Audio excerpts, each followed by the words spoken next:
Okay. All right, good evening. We are going to call the special annual budget meeting of the R.T.M. back to order. It is 6:02. I am going to call roll through the town clerk, please. Representative Adams? I thought she was here, but she might not be in the room.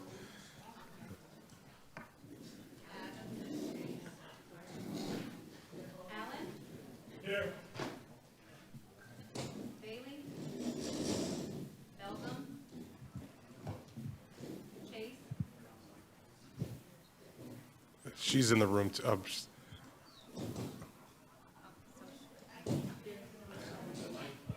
All right, folks, we're gonna start from the beginning. We just called the meeting to order at 6:02. We're asking the town clerk to do the roll call, so if you could just please say hi, greetings, or aloha. Test 1, 2. Yeah. Adams? Here. Allen? Here. Chase? Here. Conley? Here. Dean Shinbrot? Here. DeGraffenreich? Doty? Dudden? Here. Fitzgerald? Here. Fox? Here. Brickman? Did she say, yeah, I'm here. I can't hear anything. Gardner? Here. Gardner A, I'm sorry. Gardner M? Here. Gibbs? Here. Hume? Here. Keniston? Hold on a sec. Did you say here twice? I think I thought I heard. Oh, okay, because, excuse me, Ms. Madrano, but Gibbs is not here. Gotcha. Hume is here, so we're on 12. Keniston? Massett? Here. Matter? Here. McElroy? Here. Morgan? Here. Norman? Norris? Overy? Here. Perella? Here. Peterfront? Here. Powers K? Here. Powers S? Here. Pulaski? Here. Spotted? Here. Faxton? Here. Thompson? Here. Umritz? Here. Watson? Weaver? Wells? Here. Whitney? Here. Woods? Here. Sizolka? Here. And Amboy? I'm here, and then Keniston just arrived as well, so we're at 32. Are we good on that? Good signal, 14. All right, and with that being said, I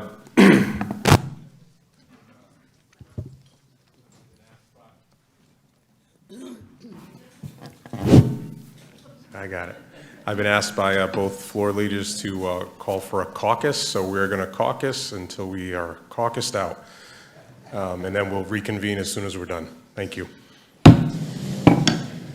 All right, so I think Republicans are going to be in one room.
All right, we are back from caucus. Thank you all, townsfolk, employees, elected officials, for your patience as we continue on with this budget evening. I just want to make sure we have the right count here.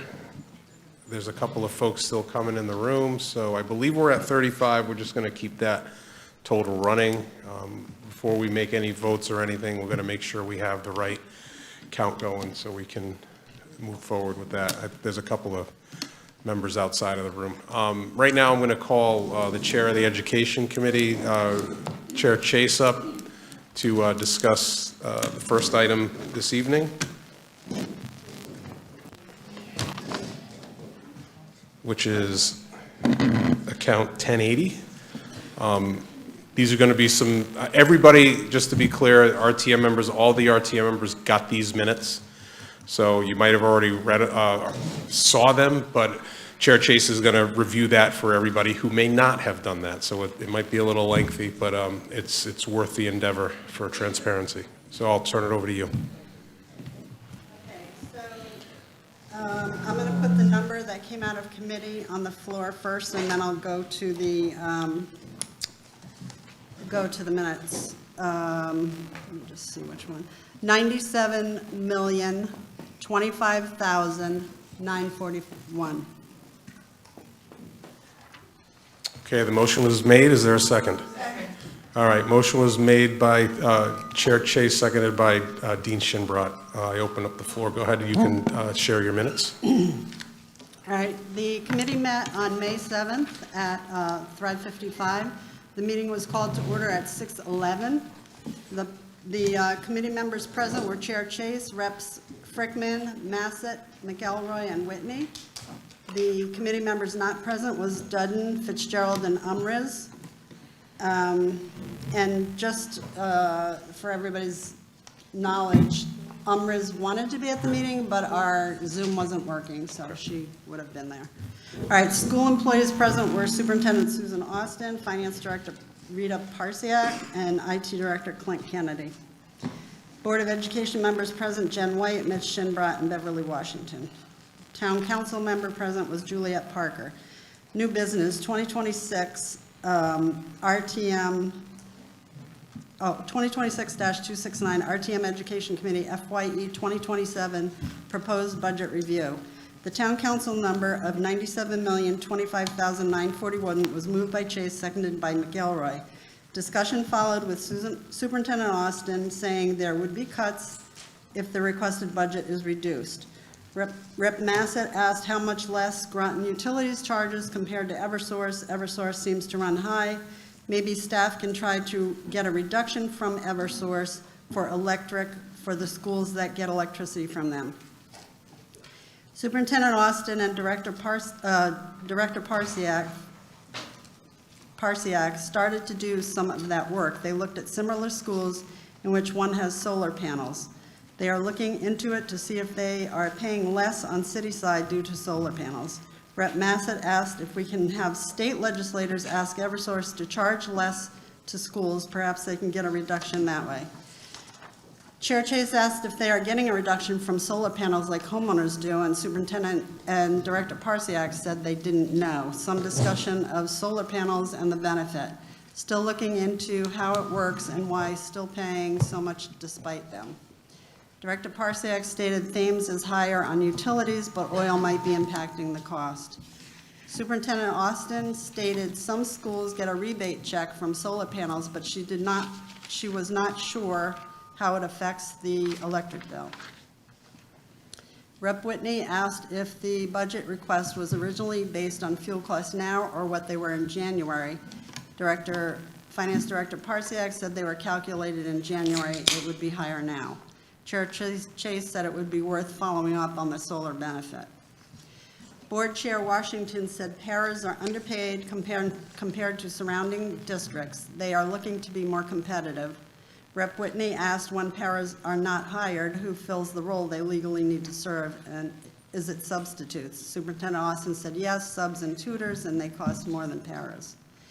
Discuss turnover, students, and how the needs are changing because of that, and constant change in the needs and services that are required as a result. Rep. McElroy asked what is causing the turnover in paras. Superintendent Austin said it is a combination of lower pay than other districts. They found that out in exit interviews, and nature of job and stresses along with military relocation. All paras are now required to take a test. It can be a struggle for some of the paras for various reasons, so they are trying to provide support for their paras. They are working with the union to try to get help for paras struggling to pass. They have a certain amount of time that they can stay until they pass a test. Board Finance Chair Jen White stated that they want a stable workforce and a stable wage is needed for that. That means less money spent on training and retraining. They are looking to mentor paras and pay more comparably to other districts to maintain them so there is no increased cost on recruitment when we lose paras to other districts that pay more. Also trying to do what's right for the kids. Rep. McElroy asked if mentors get a stipend. Board Finance Chair Jen White said yes, that is new. The mentors seem excited about the program. The school leaders and teachers are also frustrated at para turnover, so they are working to keep them too. An annual $750 stipend goes to each mentor. Discussion of comparing the school budget to the town of Groton budget. Chair Chase stated, numbers on first page of the board budget don't match numbers throughout the book for those same line items. Finance Director Parsiak said numbers for the current budget shift day to day, so the district number for the different line items might change day to day, but the overall budget is the same. Chair Chase said when doing transfers in current budgeting, changes should not go over to the FY27 budget that has been accepted by the board. Chair Chase asked about what grants were ending in June and next June, and what will happen to those programs and positions when the grants end, and if not ending, how will you pay for it? Superintendent Austin said they are trying for at least one of the grants again. Treehouse can use some of their funds to continue it since parents pay for it, but if they don't get the grant, they may need to discontinue. Finance Director Parsiak said the grant they are trying for is competitive and some we cannot apply for until January for the following year.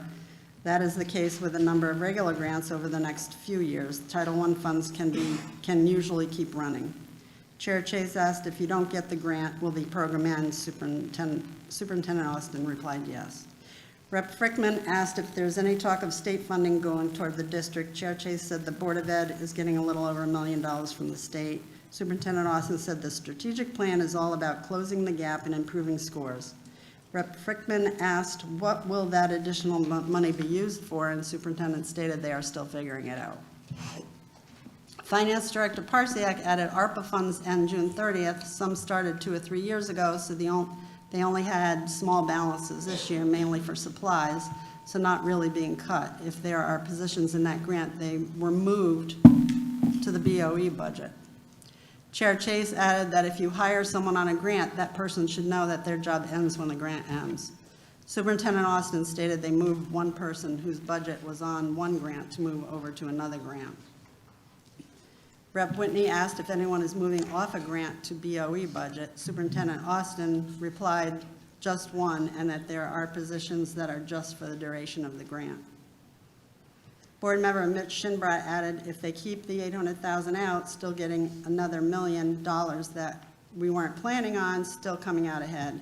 Town Mayor Parker added the $1 million is not added to the MBR. It is a one-time gift that cannot be added to the MBR.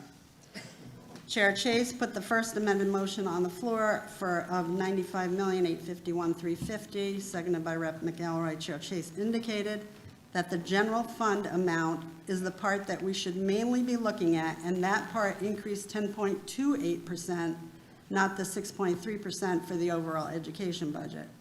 Town Mayor Parker added that this is a burden to the taxpayers because more funds will come from the general fund. Rep. Frickman put the second amended number on the floor of $97,825,941, seconded by Rep. Whitney.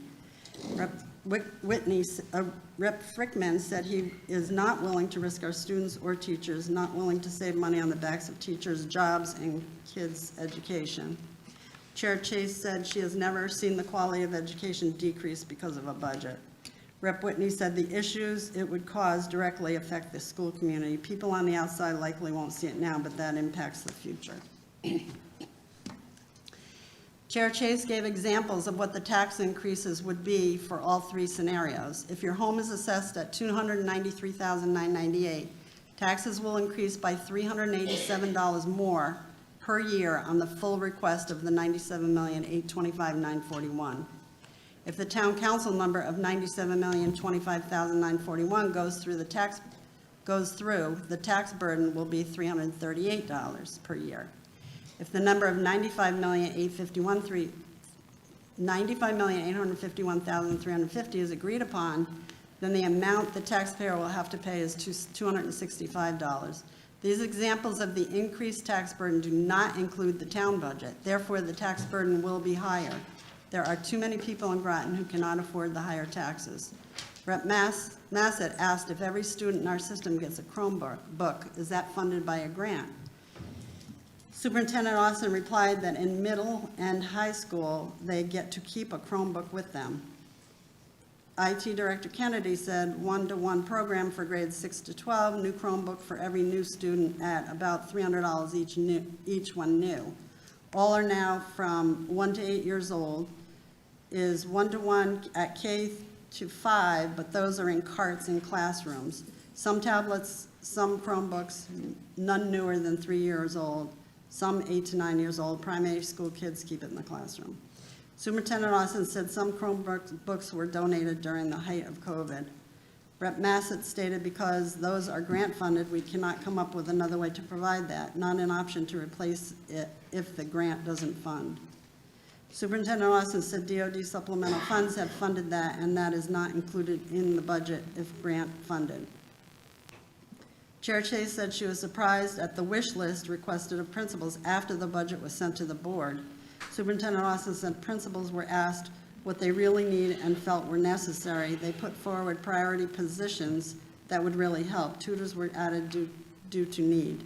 Rep. Whitney said she was not comfortable with current high fuel costs, rather account for it now. Rep. Massett pointed out cannot go below minimum budget requirement or MBR once it is set. Rep. Frickman said you can go below MBR, but would need state approval.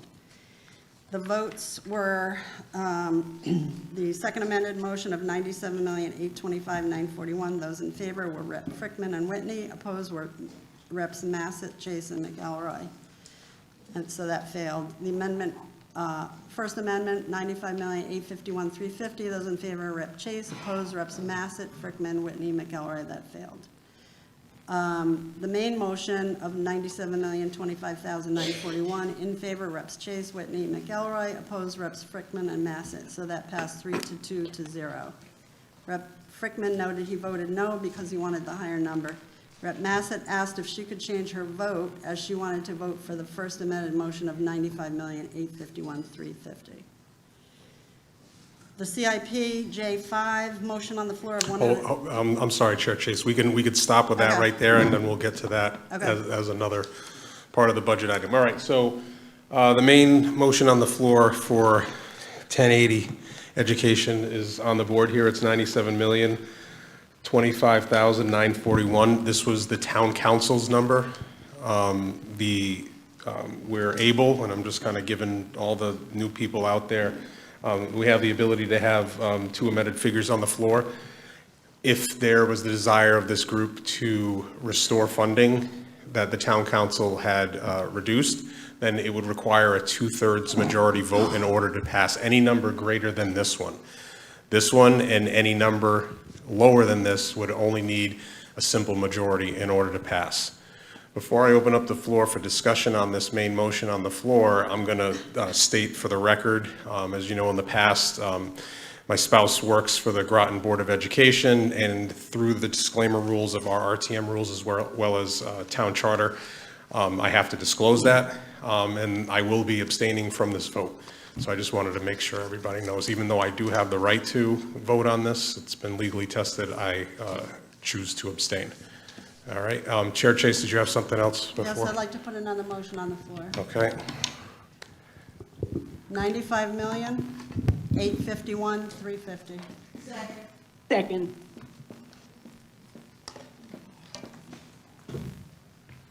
All right, motion was made by Chair Chase, seconded by Representative Adams for a first amended figure on the floor on account 1080 education, $95,851,350. You have the floor if you would like to discuss that. I would, thank you. So if everybody could look at page 170 in their town budget book, I just want to point some things out to you.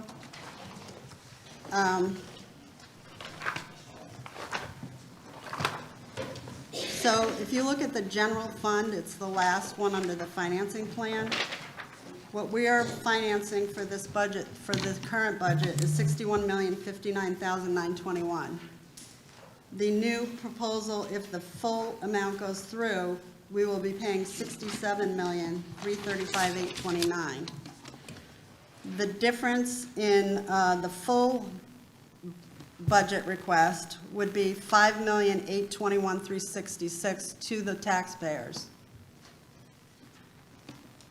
But the difference between the current general fund and the FY27 general fund will be $6,275,908. $6,275,908. So it's even more than the full. So this shows me that there is something from the main budget that was grants and whatever other funding sources they have, which are listed here, are being shifted over to the taxpayers. And so I'd like to know what's being shifted over. If it's grants, when the grants ends, the program ends. You just don't shift it over to the taxpayers. Not all grants programs are successful, so why keep them when they end? $1.3 million in grants are ending June 30th.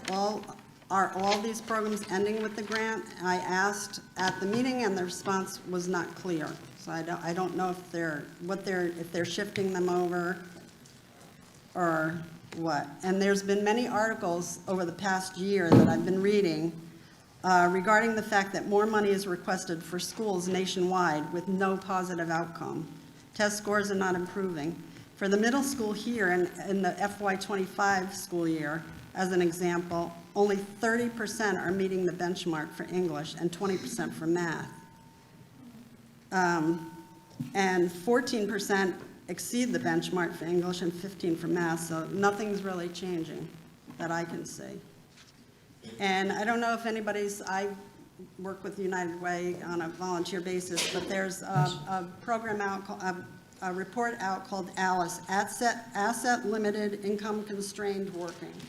And what that means is we have people who are working that can barely make ends meet. And we have 37% of the families in Groton are on that list.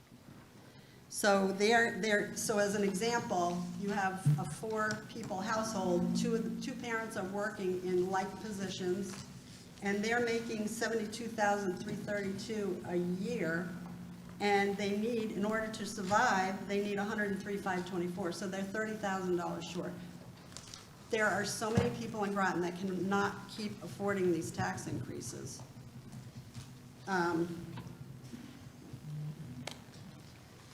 So, the rationale for my number is that it's a 10.28% increase to the Groton taxpayers.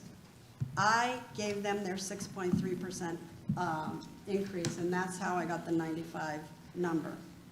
And I figured out, even though we cannot tell them where to reduce their budget, I have suggestions. And it doesn't include that $1 million that the state gave them. They now have a contingency bucket for $200,000. That can go away. They have 27 open positions for a number of years, according to a counselor, town counselor, that have been open for a number of years. Cut that in half to $1.35 million. And supplies, cut the supplies $416,000 because that went up over $800,000. So that's about $1.966 million, and that covers that reduction. It's not a cut, it's a reduction. That's my rationale for that. All right, thank you. I didn't want to take the floor from you. Nope. Okay, all right, and I do want to recognize that we have Superintendent Austin, Board of Ed Chair Washington, and and the Groton Board of Ed Finance Director here, so if they'd like to come up and answer any questions or speak to their budget, we can do that. I am going to do my absolute best to follow hands based on who I saw first, and I'm going to go with first-time speakers before I go with second-time speakers, so if you can just please be patient with me on that. First hand I did see up was Representative Powers S., followed by Frickman, followed by Weaver. Did you have your hand up? Okay. Thank you, Mr. Moderator. I went through this budget extensively. I pulled out 9 years of this. It's on. I pulled out 9 years of budget books. I went through all of them. They're all right here. We've done this for a long time, and we've asked for something that's more audible and readable for all the people in this room. This is the biggest budget that we have in town, and it impacts the taxpayers, the residential tax home payers, and everybody else. My number that I came up with, Representative Chase's, we're right around the same number. I'm not going to go through all the different areas of the book because I just don't believe that that's going to make much sense.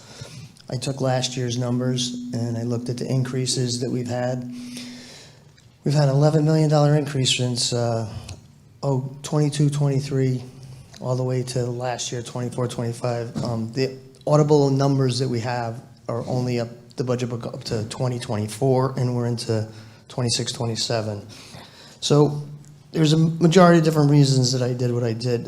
This reflects, I did a 5-year look at how all of our other government operates, and it's about a 4.2% increase. Kathy's is a little bit right around the same number there, Representative Chase. But I also want everybody to realize that we're bonding capital improvements for the Board of Ed in the town. And those numbers are quite extensive. You know, we have athletic fields, we have a 3-phase program, and those impact our kids, and we want them to have exactly what they need academically as well as athletically. That's a $14 million bond. We have a bonding for the middle school, right? That's a 30-year bond. I'll be 82 when that bond's paid off. And that's $7.6 million. And then we know about the AC units. We've talked about that through our capital improvement budget. That's another $14 million. All of these reflect the residential homeowner and the commercial homeowner in town. This is an increase from last year's budget. The number that I had was $95,868,767, which was an increase of about $3,864,192 from last year's budget. Okay, which it's again, it's not about not giving children a good education. It's about when are we going to have accountability? There's 377 less students in the school. If I go back to the budget 18-19, you know, we need to be more prudent if in fact we lose the Alliance District designation. If the education funding stops from the Department of Education, we have a minimum budget requirement in our state, and the taxpayers of our town are going to have to pick up those balances, put them into our budget, and it's going to reflect in every home in this town. I'm going to leave it at that. I'm going to vote for this number that's up here, the first amended number, and that's all I have to say tonight. Thank you. All right. Representative Frickman, followed by Weaver, and Massett, I have you in the queue as well. Okay, thanks. Thank you, Mr. Moderator. I'd like to move a new number. Yes, sir. $97,825,941. The original Board of Ed number. Second. Okay, motion was made by Rep. Frickman, seconded by Representative Zazulka for $97,825,941. Excuse me, that was Fox. I'm sorry. Seconded by Representative Fox. Okay, all right. For the record, it was Fox. Thank you. I'm sorry. You could speak to your motion, Rep. Frickman. Thank you. And actually, I appreciate Fox's email earlier today from everybody. So I just want to say, I understand everyone in this room cares about taxpayers and wants to be fiscally responsible. But I also think we have to be responsible to the students and the teachers who dedicate their lives to educating our kids. When we talk about cutting large amounts from the school budget, we're not just talking about abstract numbers on a spreadsheet. We're talking about real consequences. We're talking about larger class sizes, fewer educational opportunities, less students for students who are struggling, especially those kids, fewer extracurricular activities and opportunities, more pressure placed on teachers and staff who are already stretched thin. And I just don't believe we should be saving money at the expense of our students' education or at the expense of people who work to provide for them. So I urge the body to reject the reductions that are being on the first number and to really stand with our students and teachers. I also had a question for Bert. So if we actually move the original number of the Board of Ed and we still get the $3 million, are the taxpayers really going to be looking at a $300 increase a month? Isn't that going to offset the savings? I mean, the price? With the 3 million. Hold on, I got some back chatter. Representative Massa, could you put your mute on, please? Oh, sorry. All right, and Rep. Frickman, was that a question for the town manager about? He's the town manager, yeah, because we're getting $3 million from the state. $1 million is going to the schools, $2 million is going to the town. And from what I remember and know from the state, the money is used to offset any increases this year on the taxpayer. So realistically, I want to hear if the manager can actually clarify for us, wouldn't that minimize the impact on what we're going to pay? Okay, I think he's coming back over to the table. He usually moseys on out for this. All right. I'm sorry, John. First, there's only $1 million that's slated for, I think you're also including the $2.25 million for the Pequot Mohegan Fund. So there's actually only $1 million going towards Board of Ed, and it can be used to offset taxes or given to the Board of Ed for projects. But, you know, one mil is about 4.7, 4.8 million. So, you know, so it's about 0.2 of a mil or so, 0.2 of a mil. difference, if that was used. But it could be used to somewhat offset, So, but it would definitely lower that number, right? if that's how the money was allocated. Okay, thank you. And real quick, town manager, who makes the decision on how that gets allocated? Town council. Okay, Yeah. just want to make sure everybody knows that it's the town council, not this body, that has that authority to do so. Are you yielding your time, Rep. Frickman? Yes, thank you. Yep, Okay, good. all right, Representative Weaver, followed by Massett.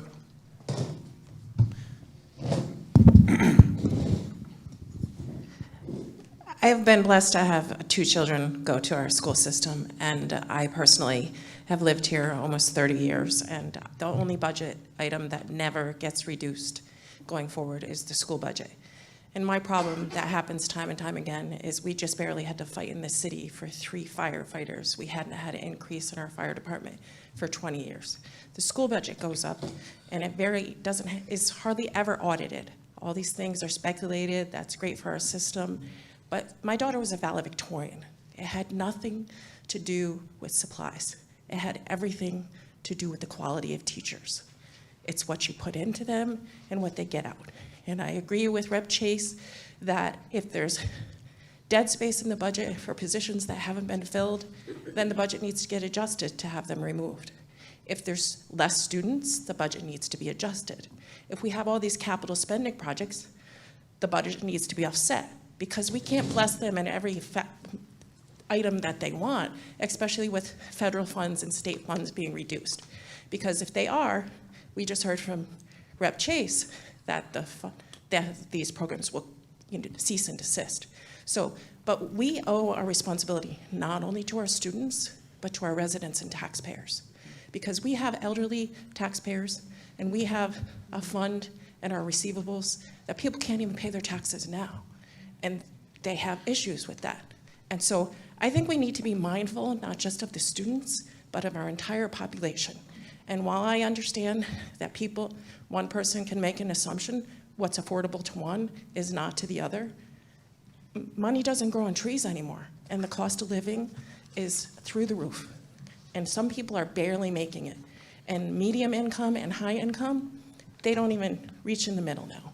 So I think the fact that we live in a community where most of our schools are brand new, where the capital projects are fully funded, we have to let go of some of these wish list items. I mean, I wish I had enough to put oil in my tank. We just need to be reasonable because we're not just making a mindful decision for just our students. These students will move on and through our schools.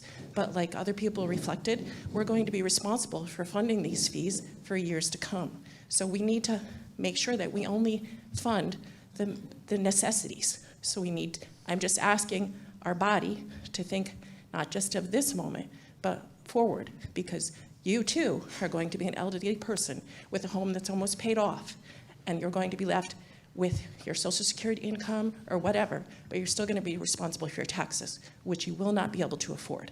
So I'm just asking for us to be reasonable. Thank you very much. Thank you. Representative Massett? Mine is a procedural question. The Board of Education, as any town department, can come back for fourth quarter transfer, can't they? If they fall short. That would be correct, Okay, thank you. right? I'm correct on that. If for some reason they didn't, You have to get advance notice before going over, and it's not guaranteed. you would need advance notice to notify, you'd have to notify the town of Groton that that would occur prior to requesting it. Yes, Chair, ex officio member, Board of Ed Chair Beverly Washington. Just want to respond to Ms. Weaver. Supplies aren't only pencils and paper. Supplies are electricity, gas, I'm aware of that. curriculum. Hold on, Okay, I she has just the wanna- floor, Ms. Weaver. Okay, I just want to make that clear.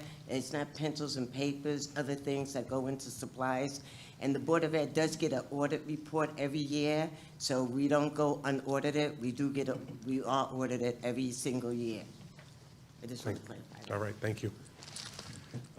Any other discussion on the main motion, the second amended figure on the floor? And just to be clear, this is one that is a restoration of funds, so that would require 2/3 majority vote. We have 35 members present, so we would need a 24 vote in the affirmative in order to pass this. I'll recognize our ex officio member, Town Councilor Good.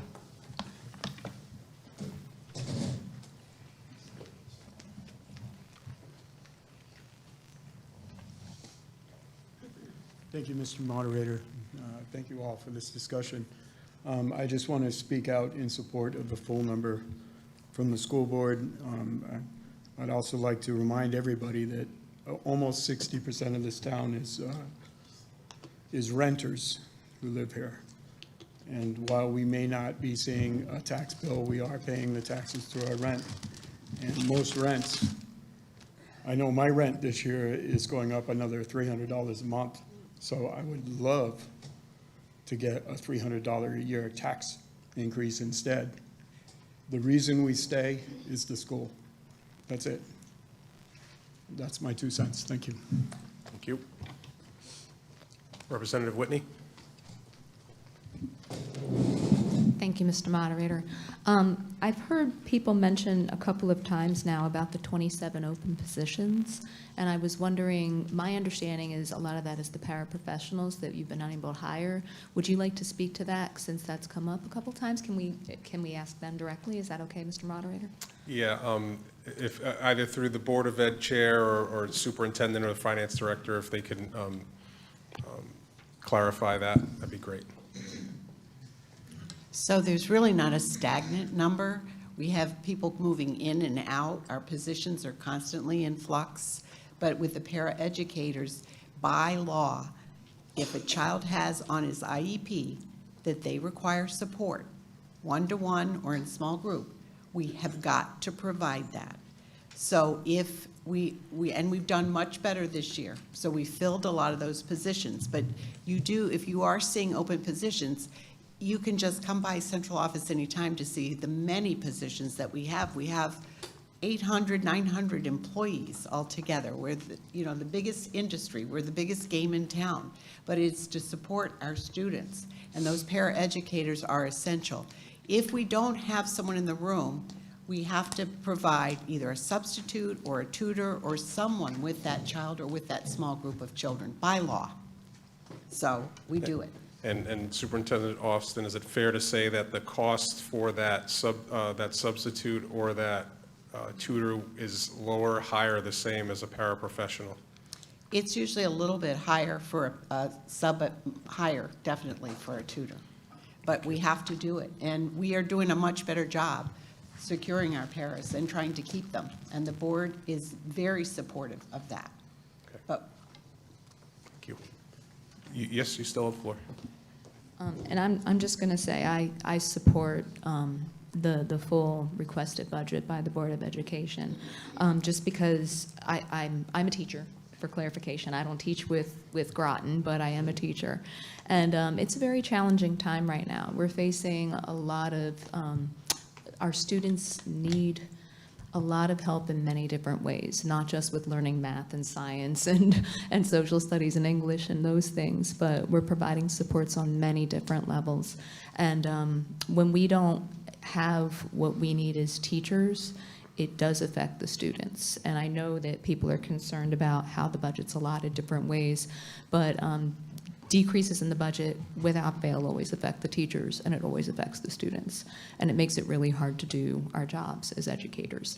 And our kids need this. And I definitely understand the concerns about the taxes, but I just feel like we often end up coming to big discussions and lengthy debates about about the money that goes toward educating kids, but it doesn't always happen in other areas. But it is a need, and it's not just those kids that are benefiting, it's the kids and the families of the kids, and it's an investment in our future, because those kids are going to come back, and we want them to be skilled, educated professionals and workers. It's like throwing the pebble in the water, the ripples go out. The bigger the paddle, the bigger the ripple. And I know money doesn't solve everything, and yes, teachers definitely have an impact. But teachers who are, I'm going to tell you right now, at least 3 times a week I'm covering somebody else's class because of the lack of substitutes. And that stresses me and makes me less able to do my job, focusing on my students and getting ready for my classes and all that stuff. I'm trying to teach a science class sometimes with $100 of a budget to do all my labs with. It's really hard to do our jobs when we don't have what we need. The passion is there. You have teachers who want to do this, but we know what we need, and when we ask for it, people are like, no, you don't need that. If you have any questions, I'm encouraging everyone, ask. So don't just make assumptions on where the money's going, ask. And if you have any people who work in schools that you can talk to, definitely do. But yeah, I support the full budget. Thank you. Thank you. All right, I got a bunch of hands up here. Representative Wells, followed by Thaxton, followed by Conley.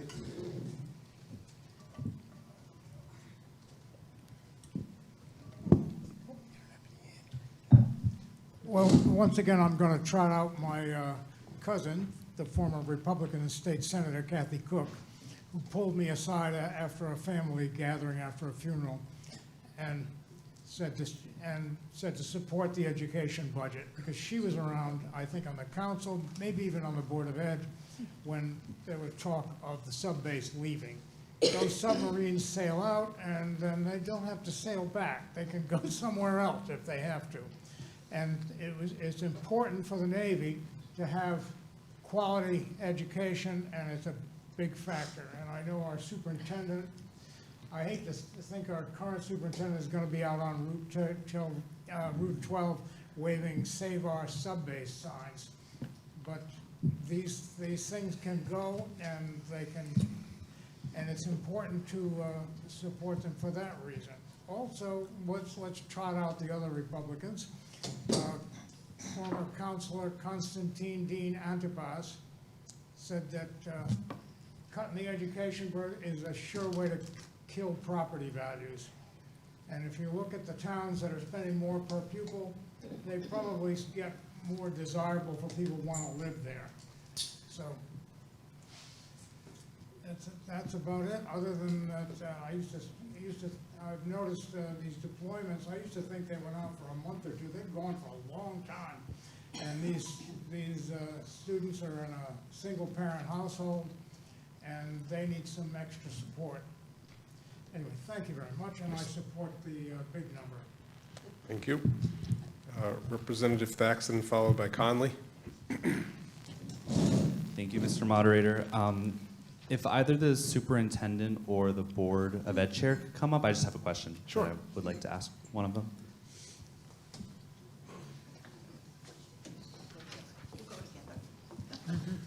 Thank you. So I was wondering from both of your perspectives, what do you estimate or expect based off the numbers or the reduced numbers that have been presented? What difference in quality of educational services do you think will result in what segments of our school population will be most impacted by the proposed reductions? That's what I'm curious about, especially for students. Well, in the budget that we proposed, we have added some tutors. As you know, our math scores and our ELA scores, that's English and Language Arts scores, ever since COVID, they have been declining. Before COVID, we had tutors, and those tutors did make an impact on the education of students. And I'll tell you a story. When I taught at the women's prison, my students were, when they took the GED test, most of them could not pass the GED test because they couldn't pass the math part of the test. So after school, I would tutor those students just in math. And this is to show you the importance of tutoring. When those students took the test, I say 99% of them passed the math part of the test. And that's because for a month after school, they stayed with me and I tutored them. And that's the impact tutors can have. Even on students that take the SAT exam, some families can afford to have their kids go and get private tutoring to help them either pass the English part of the exam or the math part. Some of our families can't afford that. And those are the resources that we need to provide in school. For those families that can't afford to get their kids the extra help, we have to do it in the school system. And that's why in this budget, we put in 4 tutors, one for Thames River, one for Mystic River, one from Charles Barnum, and Catherine Kanaski. Our students need that extra help. Now, we've been making progress, but we can make more progress if we have some more resources for our students, and we need those resources. Also, in the budget, we put in 0.5 for a social worker for Charles Barnum and 0.5 for a social worker in Northeast Academy. That gives them a full-time social worker in both of those schools, and all our schools have a full-time social worker. Now, Ms. Chase will ask, why do we need a social worker? Times have changed for the families. Families have more needs now. The kids have more needs. Social media is killing some of our kids with all the emotional trauma that they're having. So we need those social workers, and Superintendent Austin could talk more about it, in those schools. So we added 0.5 for each of those schools. So we're trying to add to the budget to help those students that are on the fence academically, right, to get over the fence. And we're hoping by adding tutors that will help, because prior, when we had the ARPA funds, we had tutors. So we're just putting more tutors back. We used to have the tutors, but when ARPA funds ran out, we did away with tutors. So we're just hoping to get the tutors back again. And we put in $15,000, if I'm not mistaken, for field trips. Our kids need field trips. Some of our students, they don't go anywhere. So field trips are a necessity. It opens their mind to different things that they might not see. A play, maybe it's a play at the Guard Theater. Maybe it's just going to the Mystic Aquarium. Our students need that. A lot of our students need that. So I can go on and on, but I'll let Superintendent Austin continue. And those are the things that the board added. There are a few things, but they're very important things. What I'd like to say is that in this $97,825,941 budget, it's an increase of $5.8 million. $800,000 has been removed if you go for that other number. And out of that so that leaves you with $5 million increase. Out of that 5 million, 4.5 million is in benefits and contractual wages, and wages to pay the people who take care of the students. Those are the teachers, those are the paraeducators, they're our custodians. And we're the largest employer, through the town budget, that we do have a lot of people to take care of our students. So that leaves you with, after you subtract 4.5 million from the 5 million, that leaves you with just $500,000. So in that $500,000, we are looking at supplies, which are also utilities, just like at home. It's a huge driver, of course. And we are looking at a new literacy program and a new math program, K-8, and that's about $300,000. So that is, really something we're looking to build in professional learning to help support our kids so that they have a better core instruction. And that is so imperative, just like those tutors and just like those extra people. So a lot of this is really contractual, it's obligation, it's higher expenses. But there's no extra frills in this. There's nothing else. So if we didn't get that, it would really be a hardship, and we would be reduced in a lot of the things that we do for the kids. It would affect the students. Thank Do you have a follow-up? And just to follow up, if you don't mind, I'm curious to know what impact you envision. You talked a little bit about it, but I thank you both for talking about the impact that this will have on students, especially knowing that 4.5 million is for contractual needs. So very little of that budget would be going to students, so that's why we would need more, I would say, to the education budget. But I'm curious to know what else you expect for faculty and staff and the pressures that they're already facing, how this will kind of maybe exacerbate those kinds of issues. Well, I think that Mrs. Whitney said it so eloquently. She is a teacher. And we become, as teachers, it's beyond teaching. We have to help take care of their social emotional well-being, sometimes feeding kids and making sure that our kids have everything that they need.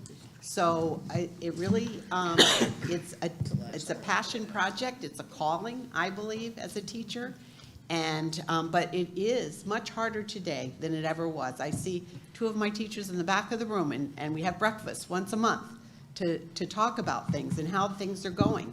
And I appreciate them coming to me honestly and saying, here's where we're having our difficulties.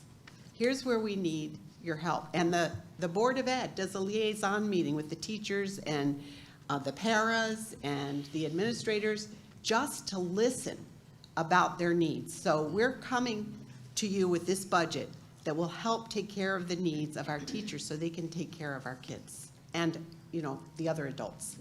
Also in the budget, there's money for professional development because we're having 2 new curriculums, a new math curriculum and a new wit and wisdom curriculum. So our teachers, we're really focusing in on professional development for our teachers.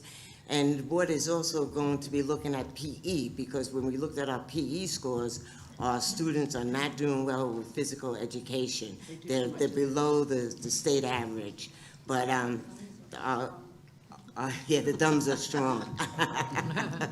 But so that's also in the budget. And whenever you could do professional development, that helps the teachers become better teachers, and that in turn helps the students learn more. So. Thank you. Yeah, and also the paras, we put more money in, we would like to put more money in the budget. Well, it's in the budget, we like it to stay in the budget to increase the pay for paras because our para pay is not competitive to this area. Other school districts pay more for paraprofessionals and we want to make it more competitive. We hire paras, we train them, and then a lot of times they leave to go to a different district that pays a little bit more, or they even go to not McDonald's, but Walmart, which pays more than we pay. So we want to make their salary more competitive. And a lot of our parents work 2 to 3 jobs because what they're making in the school district isn't really sufficient. It isn't really a livable wage. So they work in 2 or 3 jobs. So we want to increase the pay to parents, and that's also in this budget. and the teachers need paras. They're shaking their head back there. They need paras. Paras are very important staff members in our school district. Definitely. And I have one more question. Sorry, I'm not trying to filibuster or be annoying, but I'm curious to know, because we just keep hearing a lot about all these different numbers, and so I'm curious about the recent, I just call it like the state subsidy, the $1 million that they're contributing to our district. Do you believe if the $800,000 was reduced and the town council revised budget proceeded, would that $1 million be able to help offset or help in any way with that reduction? Well, over the weekend, I was at the state convention, and I had an opportunity to talk to Governor Lamont. And I told him this whole scenario, how the Board of Ed presented their budget to the town council. The town council cut it $800,000. Now today, we're here with the R.T.M, and hopefully the R.T.M is not going to agree with the $800,000, thinking that the $1 million that the state gave us will offset that number. And he said, and I hate to disagree with the town manager because I respect him highly, the governor said that the $1 million is for education, and that it's not to, it shouldn't be used to replace the $800,000 that the town council cut. It should be used to improve our education system. Because what would be the sense of the governor giving us $1 million if it's only going to offset what the town council gave us? That doesn't make any sense. He wants us to use it to buy things and get things that we need that's not currently in our budget. And he said the money that the Mashantuckets gave, that's to reduce the taxpayers' money. Now, you don't have to believe me because you weren't there when I talked to the governor, but I'm just telling you, that's what the governor told me. The $2 million that the town got, that's to offset taxes.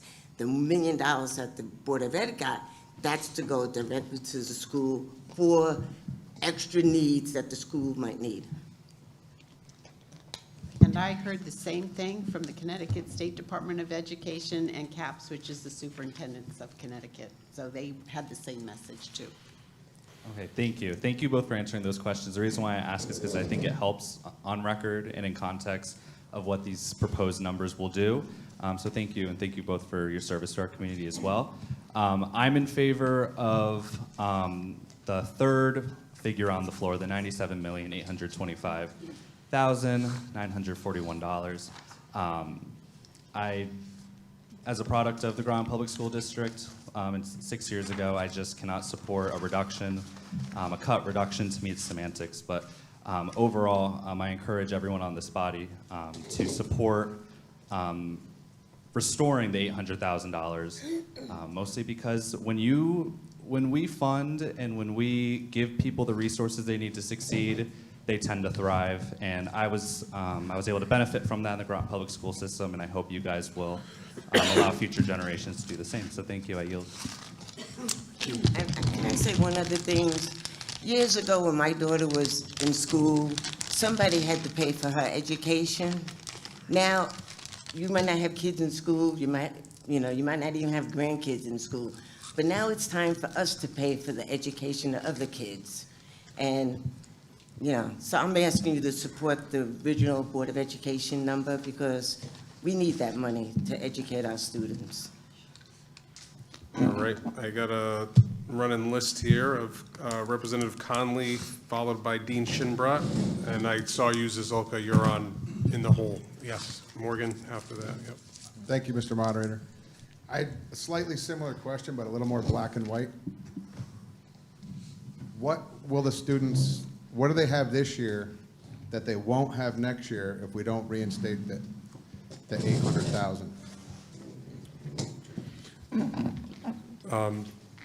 I can answer at least a piece of it. I heard a superintendent and Board of Ed chair talk Not about like that. future programs, but what do they have right now that we're going to be taking from them next year? I just want to be able to make a good decision. Well, that would actually be a project that we'd have to work really tirelessly on because that would include some of the teachers, so you would see larger class sizes. That would include possibly programs, and in the past, when we've tried to do that, we've had parents and kids come out from teams and, performing, and they don't want to lose anything like that. And it really, when you think about those things after school, those commitments, the resources that they have, it just helps the whole child. It helps the academics, and it helps the mental health of them So, to feel like they belong. Just to try and make a good decision here tonight, that 800,000 is not just for new programs. No, I'm That's talking for about existing program. programs Yeah. that would be affected by not having the 8. Right, well, I just told you Okay. that 800,000 is covering 4.5. I mean, the 800,000 that was taken out was left us with 5 million, which we owe 4.5 million on contracts that were obligated. So that's just a $500,000 left But they'll be of this fulfilled. increase. I'm just trying to think of what's fulfilled and what'll absolutely not be able to, exactly what they're losing. I'm not saying tonight, but I just wanted to make sure that we're not just setting, and they're awesome ideas you're saying with the paraprofessionals and the tutors and things, but I wasn't sure if they were additional because of the 8, or if that's just going to affect the basic budget.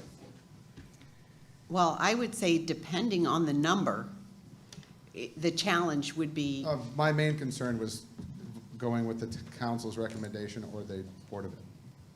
well, I would say with 800,000, that is significant. When you think of a teacher's salary being $64,000, how many teachers would it take to get to 800,000? Not that it should fall all on teachers, but when you think about supplies, pencils, paper, could we underfund our budget in utilities and sweat it out, try to get through the year?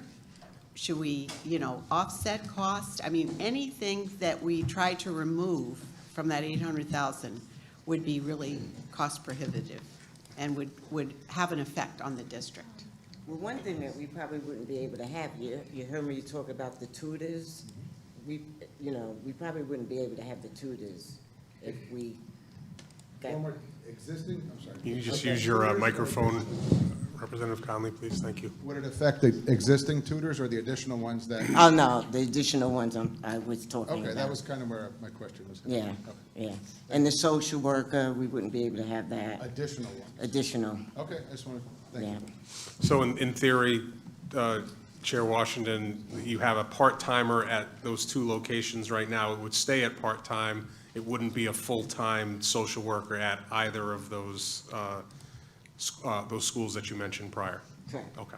But even the additional wouldn't cost you 800,000. Those additional positions, I mean, that's just a little bit of it. So you might have to take from what you already have and cut to get to 800,000. Thank you. All right. Representative Dean Shinbrot, followed by Zizolka. Thank you, Mr. Moderator. For all of you new people, I have a wealth of experience having worked as a para and actually organized the paras into a union in the Groton Public School System. My husband's also on the Board of Ed, so I kind of walk a fine line. I went to Groton Public Schools, my kids went to Groton Public Schools, and I certainly paid taxes here.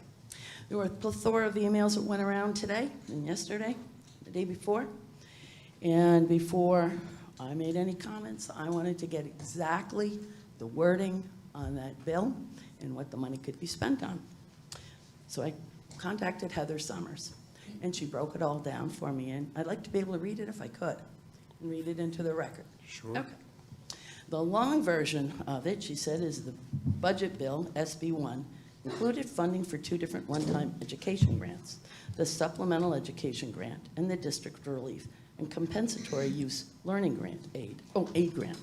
The first grant is calculated based on what each town would receive if the ECS Foundation amount were increased from $11,525 to $13,087, or that change would result in a minor or no increase to the municipality's funding level.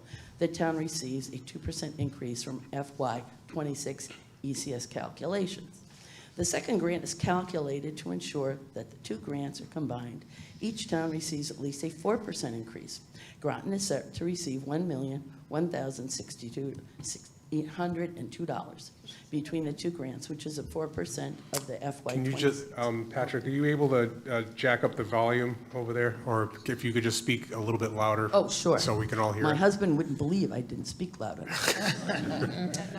Well, the original Oh, language in the... excuse me, yeah, I just want to, I want to, the 1,116,000, 1,106,1001602. okay, 1,001,602, okay, thank you. While the original language in the budget specifically stated that these grants could not be used to supplement local education funding, this was changed in a subsequent bill, HB 5563, which removed the prohibition on supplanting prior local funding. Specifically, these grants are explicitly excluded from FY27 education expenditures when calculating the FY28 minimum budget requirement, or the MBR. They're not excluded from FY27 education expenditures for the purpose of satisfying the FY27 MBR. Municipalities have already adopted their education budget for FY27, are allowed under the law to adjust their budgets and tax bills to reflect these additional state support.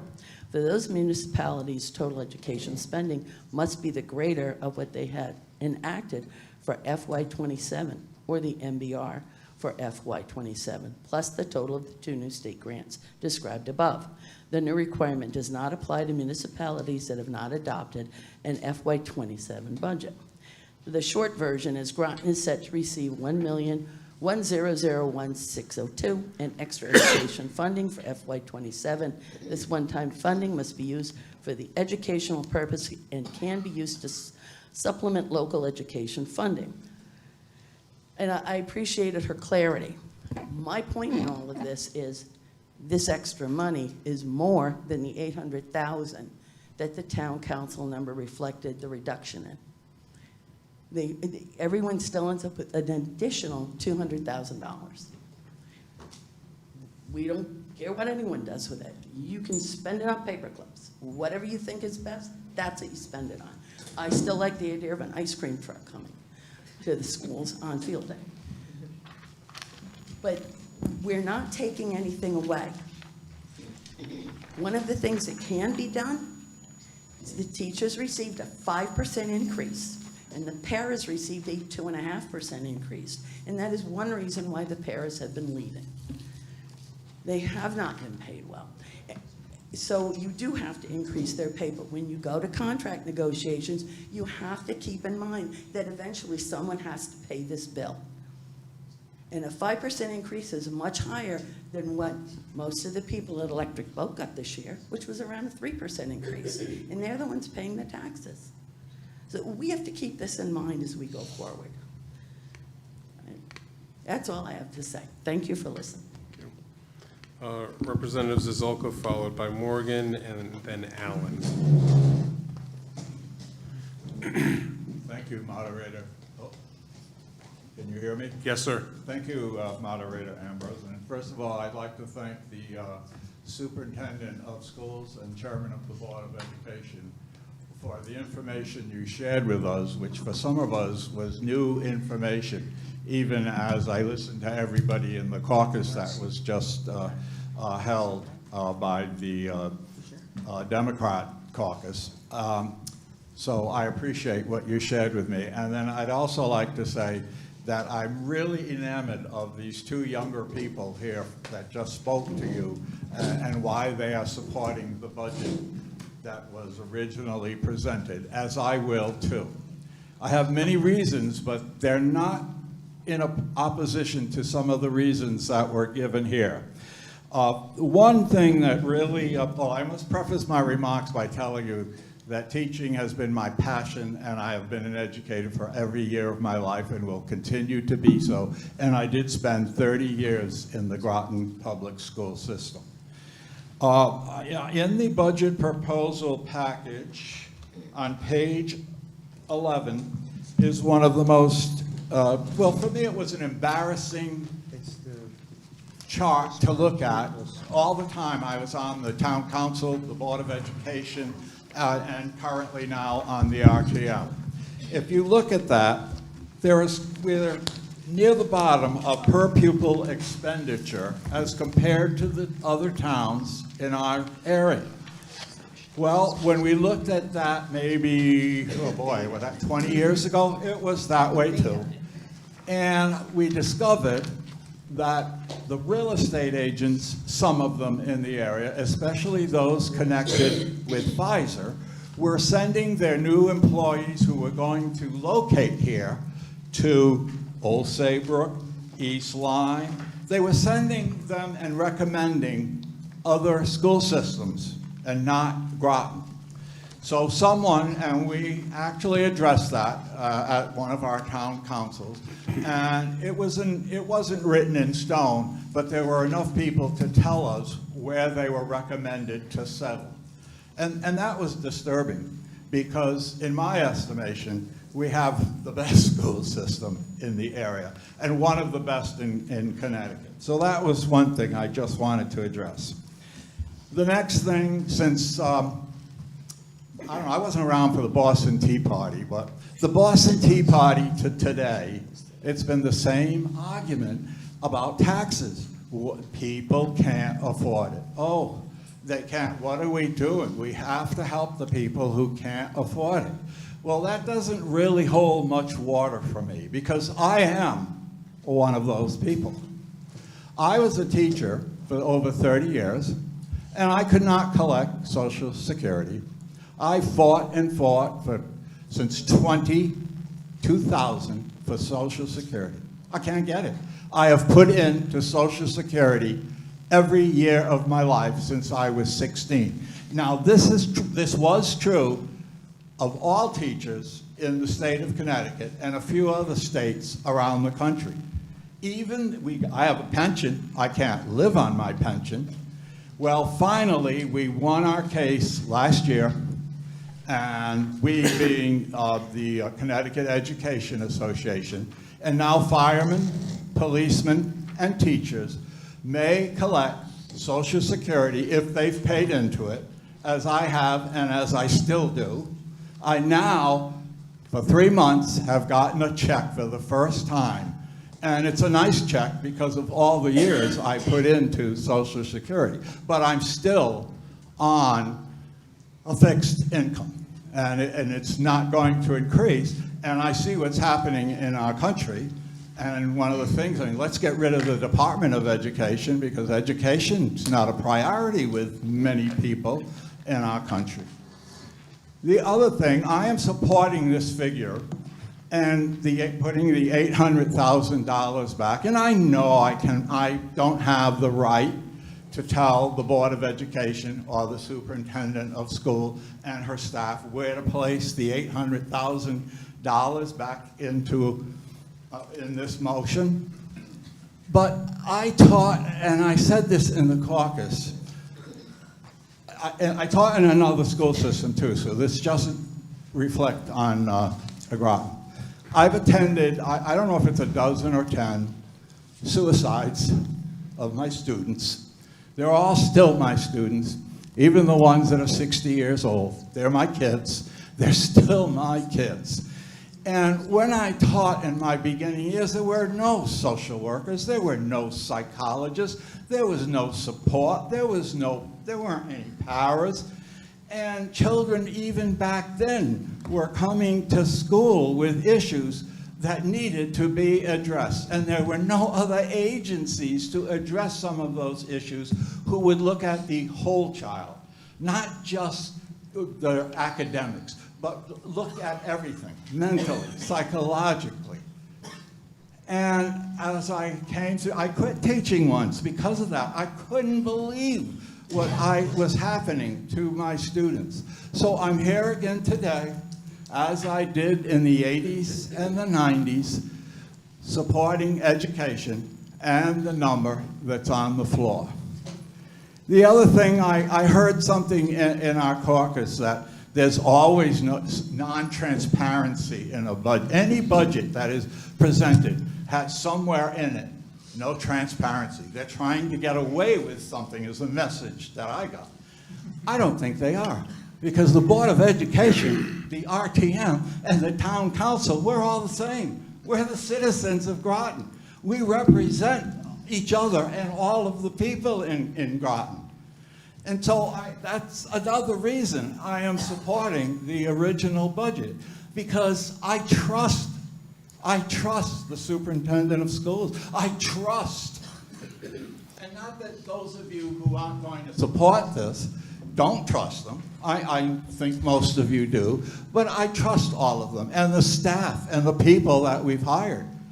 Because I am somebody who hired 4 superintendents of schools in Groton.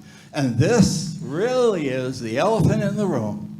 One of the superintendents... I'm gonna cut you off right there. I know where you're going with this, but Okay. if we can keep to the budget item I on the know, floor. but this, okay, and All right. I'll take that, but Thank some you. people sitting here know what I'm alluding to. And I'm using that because I really am so thrilled that we have Superintendent Austin compared to what some of the people we had. And I couldn't support those budgets, so I won't say any more of that. So after looking at everything, I am going to support the budget motion that is on the floor right now. Thank you, Moderator Ambrose. Thank you. Representative Morgan, followed by Representative Allen. Thank you, Mr. Moderator. Superintendent Austin, I just have a couple of questions.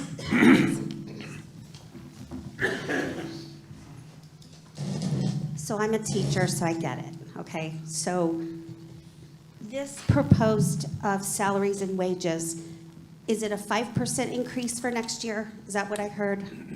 Is that what the... That would include steps. So the actual increase isn't 5, but with the steps, because teachers at different levels will have a step Sure. up, like if they have from, bachelor's degree to a master's and the number of years. Okay, of is that service. the current staff that you have now? Yes. That's what, okay, so that's a big increase for some. Okay. Right, I This- said salaries and benefits altogether is 4.5 million, so. Oh, okay. That's a big number. What is the sub pay right now, this year? The sub pay rate, I think, is about 125 a day, but we do have building subs, and they're more like 150, but they're there as part of the community, and it really is supportive. to have Okay. them. And is that, are you looking at that to be an increase for next year? Is that in this budget for an increase of that 125? That has been underfunded at times, so we're looking to just stabilize it, to try to make sure that it's the right number as much as we can predict, 12 months ahead. Sure. Okay. Thank you so much. Thank you. Thank you. Representative Allen?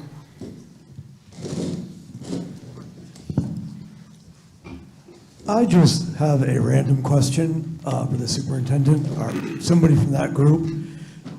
Assuming that the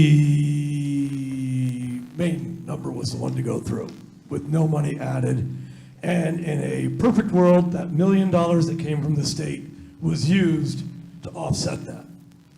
Next budget cycle, does what I think happens where we got to increase 2 years at once?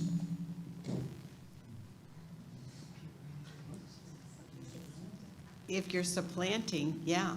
Okay, I just For wanted to make now, sure yeah, it that would be, yeah. we're all kind of, if we use outside money, we're just kicking the can to next year. That's right. We're going to have a double-year increase to deal with. That was all I had. Thank you. Thank you. All right. Are there any other first-time speakers before I start going to second-time speakers on the second amended figure on the floor? All right, we have 34 members present too, so in order to, if this were to go to a vote, it would need 23 votes in the affirmative in order to pass. All right, so I don't, is that a hand? That's a hand, but. All right, I'd like to see it a little bit higher, I right? didn't Thank you. want to disturb your great words of wisdom. Yes. I'm not going to speak on the budget because I do work for the Board of Ed, so that's just a disclosure. I do substitute teach. Funny thing happened. I just got a call to see if I could substitute tomorrow, but I can't, unfortunately. So now you know about that. But no, I'm not going to speak on the budget. I will be recusing myself. I think it's the right thing to do, and I wish the school system the best. It's a great school system. Trust me. Thank you. All right, I don't see any other first-time hands, so I'll go to second-time hands if someone else wants to speak on the second amended figure. All right, yeah, there we go. Go ahead, Representative Weaver. So just to follow up on my, I know I tend to ask a lot of questions, but things have to make sense to me. So I need to ask somebody from the school a question, because we have cost per student pupil cost. So can you currently tell me how many pupils are in the Groton school system?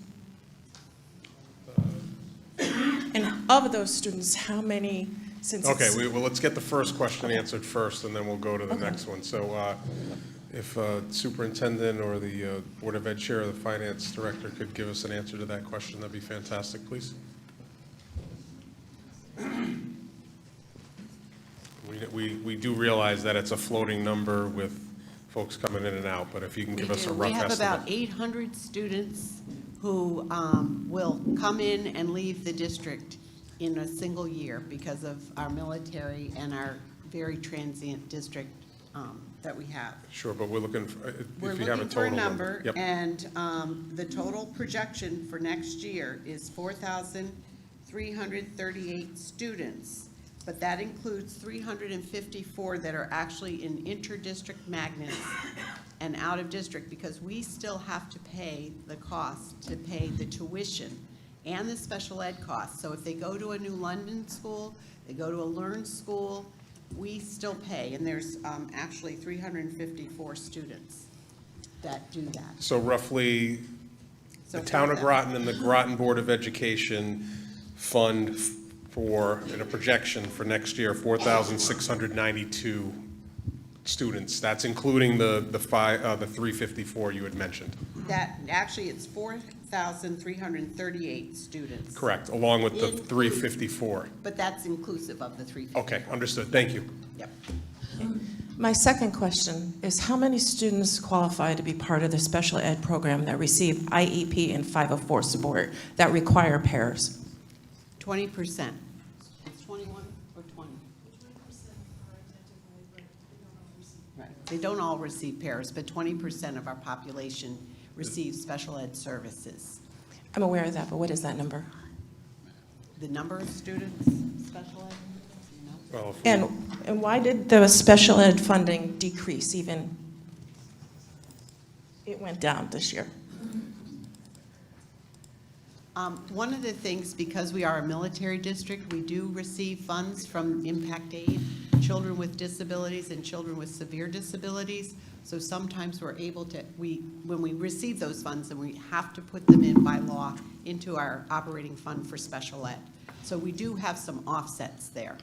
And we have, one of the drivers of special ed costs are outplacements. Sometimes children have to be outplaced, and that's $50,000 or more dollars it can be for a child. And so, you know, it's very hard to predict how many will be, but sometimes we'll be able to bring them back to district, and then that is a cost savings or efficiency for us. Rep. Weaver, I got a number for you. It's an estimated, based on this projection of 20%, 867 students. That would be quite, 850. all right. I was rounding up. Is that just special ed? I'm sorry. Special ed, yep. You asked for 504 too, though. Yeah, so I want to know, so that's just the children who receive IEP. How many other students are on 504 plans? I don't have that data, but we do have, you know, in every school, we have students who have a 504 plan. I know my son had one, and it was very difficult to receive support. So my other question is, I realize that the number of students are changing each year, but we also have this huge new faction in education, homeschooling, which isn't tied to public education. So are you aware how many students in Groton are homeschooled? I only know of the students who sign off on the paperwork so that we know who they are, but there was just legislation that tried to pass on homeschooling, but it didn't. So, you know, it's very hard to know unless they come into the school and they sign off. Of the information you know, how many have signed off? I don't even have that number right now. It's usually 20 to 30 per year. And how many paras do you currently have in the Groton school system that are hired? I would say it's about 190. 185. Thank you. And while I have no problem with contractual obligations, I think one of the things that we need to also be mindful, our poverty rate is increased to 20%. There was just an article today that most college students are food insufficient. And while it's nice to have all of these nice programs, we need to make sure the money's going where it's going. And I'm of the school age, like I said, my daughter was a valedictorian. The first and primary teacher that any child has is home. And I noticed you made this comment that PE was down and it's because people are playing video games. Well, maybe the school system should look at PE, because when I went to school, it was mandatory to attend. There was mandatory testing. And so maybe we shouldn't be so lax in those things, and we should enforce those in our school system. Because if they don't exercise at home, they should be exercising in school. The other thing is, I'm not really sure why we have to hire tutors, because my son goes to college, and we have student and peer advisors. We have a whole honor system with really intelligent children in our school system. So why can't we find tutors and encourage our elder students to peer advise their younger students, their peers, and get some incentives? The other thing is, when I went to school, my upbringing put fun in dysfunctional. We didn't have social services, like the gentleman alluded to in the past. But because I was on the welfare system, we're afforded really good benefits. So if you're aware that somebody has social or psychological needs, then you can make a reference through an outside agency to get that child services outside of school that's funded through their state insurance. So while I don't have any problem with the contractual increases, there's other things we could do to make improvements in our school system. And if math and English grades aren't up, then it has to be report card based. And I know we have No Child Left Behind, but the only reason we could put a little bit more, our teachers are working hard, but we can't make them learn if we don't communicate with the parents. So I just think communication is a big driver. And raising our taxes for some supplemental programs that might get discontinued, that we have to pay for in the long run, we really need to be considerate of everybody that's involved. And I get, it would be nice to be able to get everything we want, but you can't get blood from a stone. So I can't do it at my house, but I poured everything I have into my children. They have the aptitude and ability, and you have to encourage them to apply it. And it's up to parents to get the aid that they need. It's not up to the education system to supplement it and not enforce it, just in my opinion. So I'm going to move the 95,000, the second number. Thank you very much. Yes, Representative Gibbs.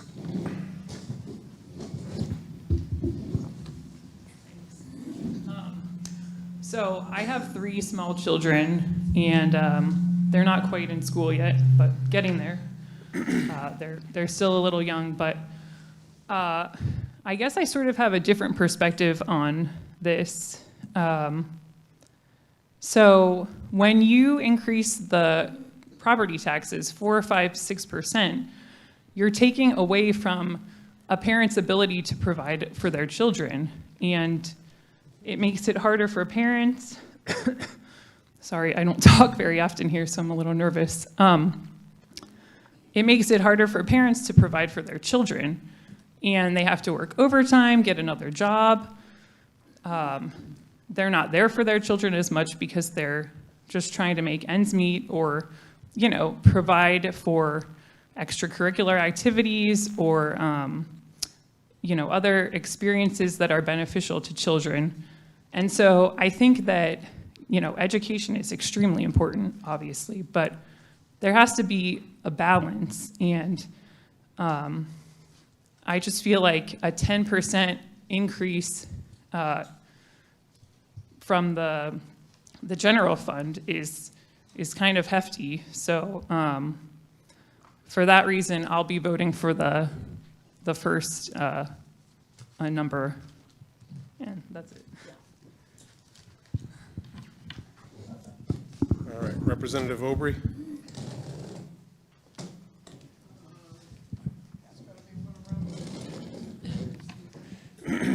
Thank you. You know, I've been sitting here listening tonight, which is unusual for me. I'm usually making a lot of noise. But you know what? This whole thing kind of reminds me of something that each time that I go to work with somebody to help them buy a house or to help them sell a house, I explain to them that they need a realtor. There's so many things that they don't understand about the process. And I think we're experiencing the same thing tonight. We don't really understand the process of what's done with these children. It's amazing for some of us to realize how much things have changed. And I think that's a bit of a problem for some of us also. But I think that we have two things here we're trying to balance. We're trying to help the people that live here, that pay taxes, and you all pay taxes. I don't care whether you rent or you own, you're paying taxes. It just goes through a different system into somebody else's pocket first. I think what we need to do, and I apologize to Sean because I love the guy and I respect him immensely, but I think that there's two things that I think we need to do. I think we need to support a reasonable number tonight, and I think during the year we need at least 4 workshops where we learn more about what we're trying to make decisions on. And if we could work a little to improve things so that we understand them a little bit more when they come from the Board of Education, because we really don't, because their budget is different from the rest of the budget. So I think we need an educational process for some of us that aren't quite as maybe sharp as Sean. So I'm just going to try to tell you again, we all do the job that we do well, and other people need us because we do it well.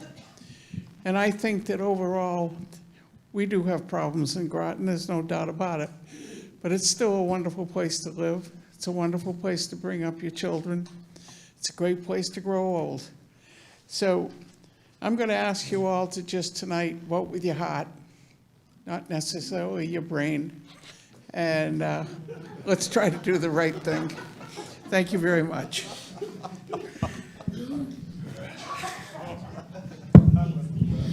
Representative Matter. Thank you, Mr. Moderator. So I am a homeschooling mom, and I've been a homeschooling mom for 17 years now. And before that, I was an elementary school teacher, and I specialized in urban education. So I understand the education as far as the formal aspect, and then also as a homeschool mom. Unfortunately, the homeschool bill did pass. It's sitting on Lamont's desk right now. So that's going to be a whole new adventure. It's much watered down than what it was before. But as far as the number, around 12% of the military community homeschools because they found that's a better fit for their family. So just to have that number kind of tucked back there. Just some fun numbers to throw out. This free money that's coming isn't really free. They're saying that on average for each Connecticut resident, it's going to run around $7,724. So that's going to look different in each home. It's not going to be like a tax bill. There's different things that it'll look different, but that is the average for each person for this free money that's coming. Another interesting fact that it is actually less expensive to go to UConn as an in-student resident than it is to be educated in the Groton Public Schools. And finally, my biggest concern is, getting the shakes. My biggest concern is that since the fiscal 2024-2025 budget, up until this one, if we would go with the 6.33% increase, it is a total of an 18.84% increase. If we keep going at this trajectory, we're going to hit a point that we can't recover from. And as far as we talked about the economic situation in the state, it just gets to a point where we're kind of like, we got to wave the white flag, and we don't want to have everybody run off and run away, and then we have this tax bill that we can't afford. I had one question. I was a little confused. In the budget, there is a line item under other employee benefits That's fringe benefits. What are the fringe benefits? I'm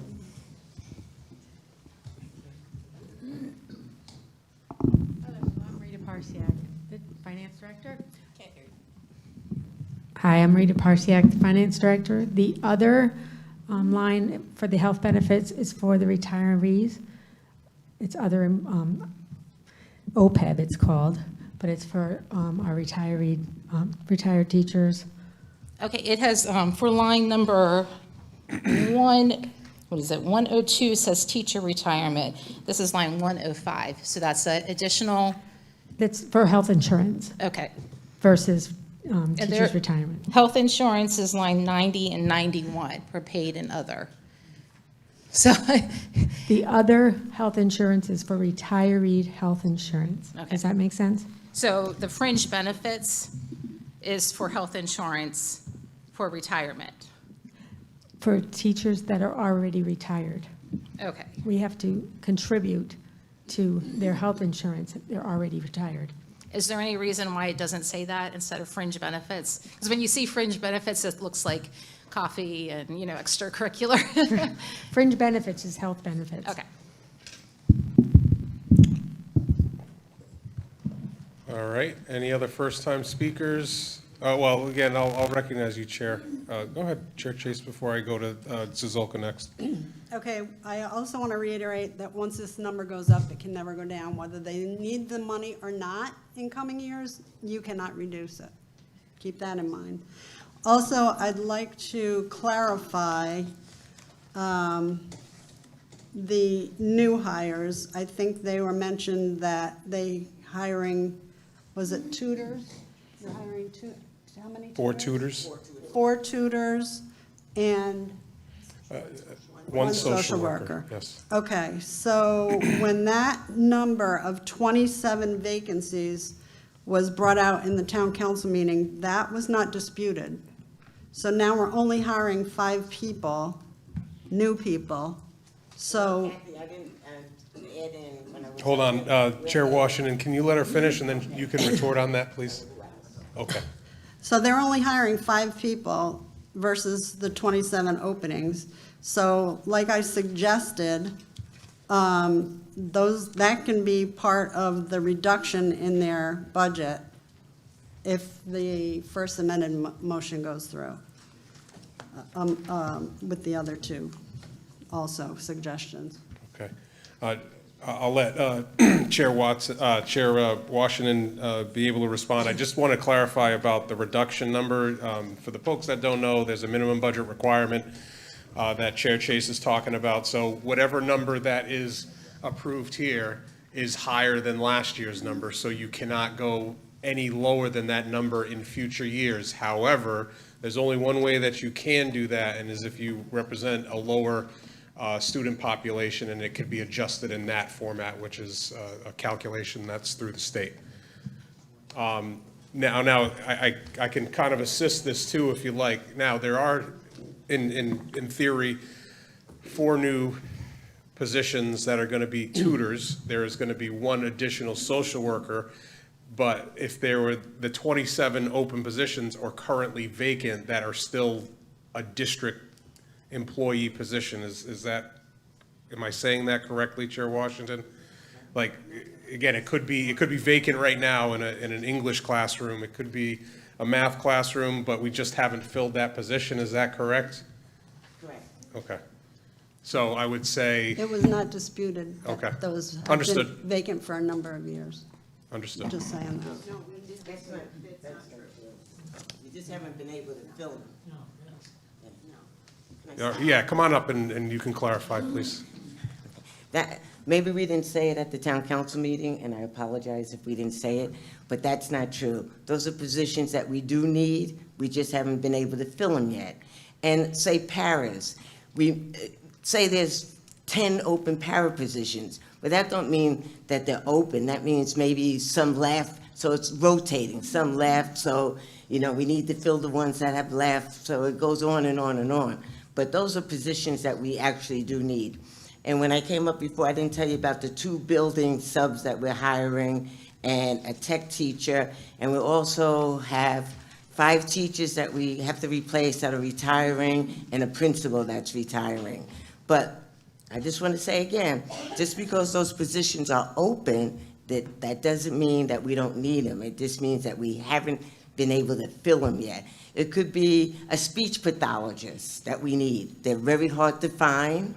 They're expensive also. And maybe we need that person, but we can't find that person to fill that position. Yet. Yeah. We're always searching. We're always searching. And I just want you to know, like, can I say something else? Okay. You are an ex officio member. Okay. In 2018, the Board of Ed took a 0% increase. Now, in 2019, we took a 0% increase.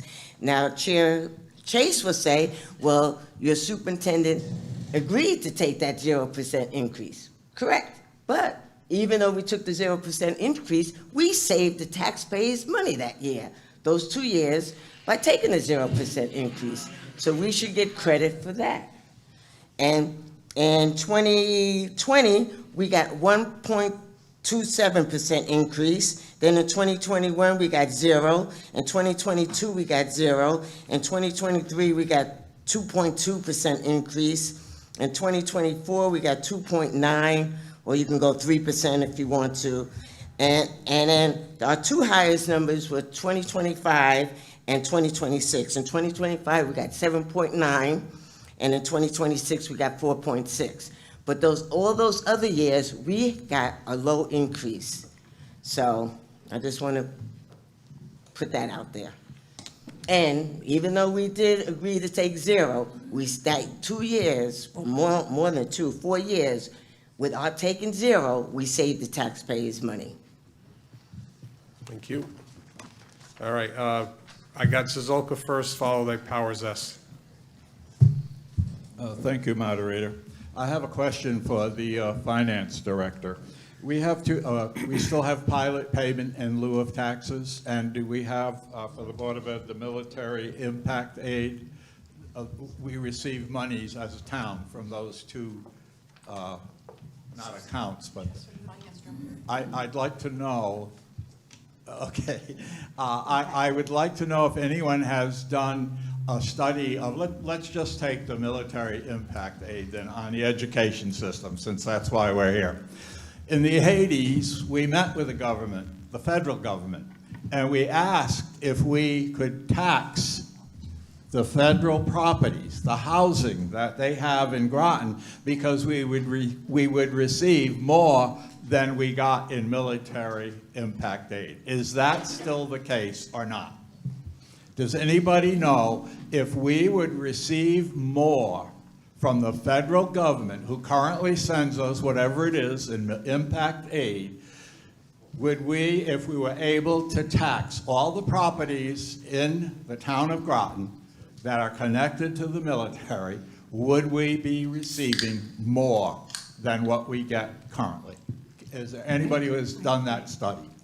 I can't answer the tax question on impact aid. A tax? I'm not Board of Ed, that would Okay, be the well, town. and that doesn't have to be answered tonight, but it's something maybe that should be looked into, because that's what it used to be in the 90s, 80s and 90s. I can tell you this. Yes. That I work with the town manager to make predictions, or we work with the town manager to make predictions, because impact aid usually comes in at about $4 million a year. It goes into the town as a source of revenue to support education. There have been years that it's come in at $6 million. There are years that it's coming to, this year it's $4.4 million. So typically that's how we like it to come, a little bit more. And I'm sure there's years that it's come under by 100,000. But typically it's around $4 million or more, and it does support education, but that's for 1,000 military-connected children.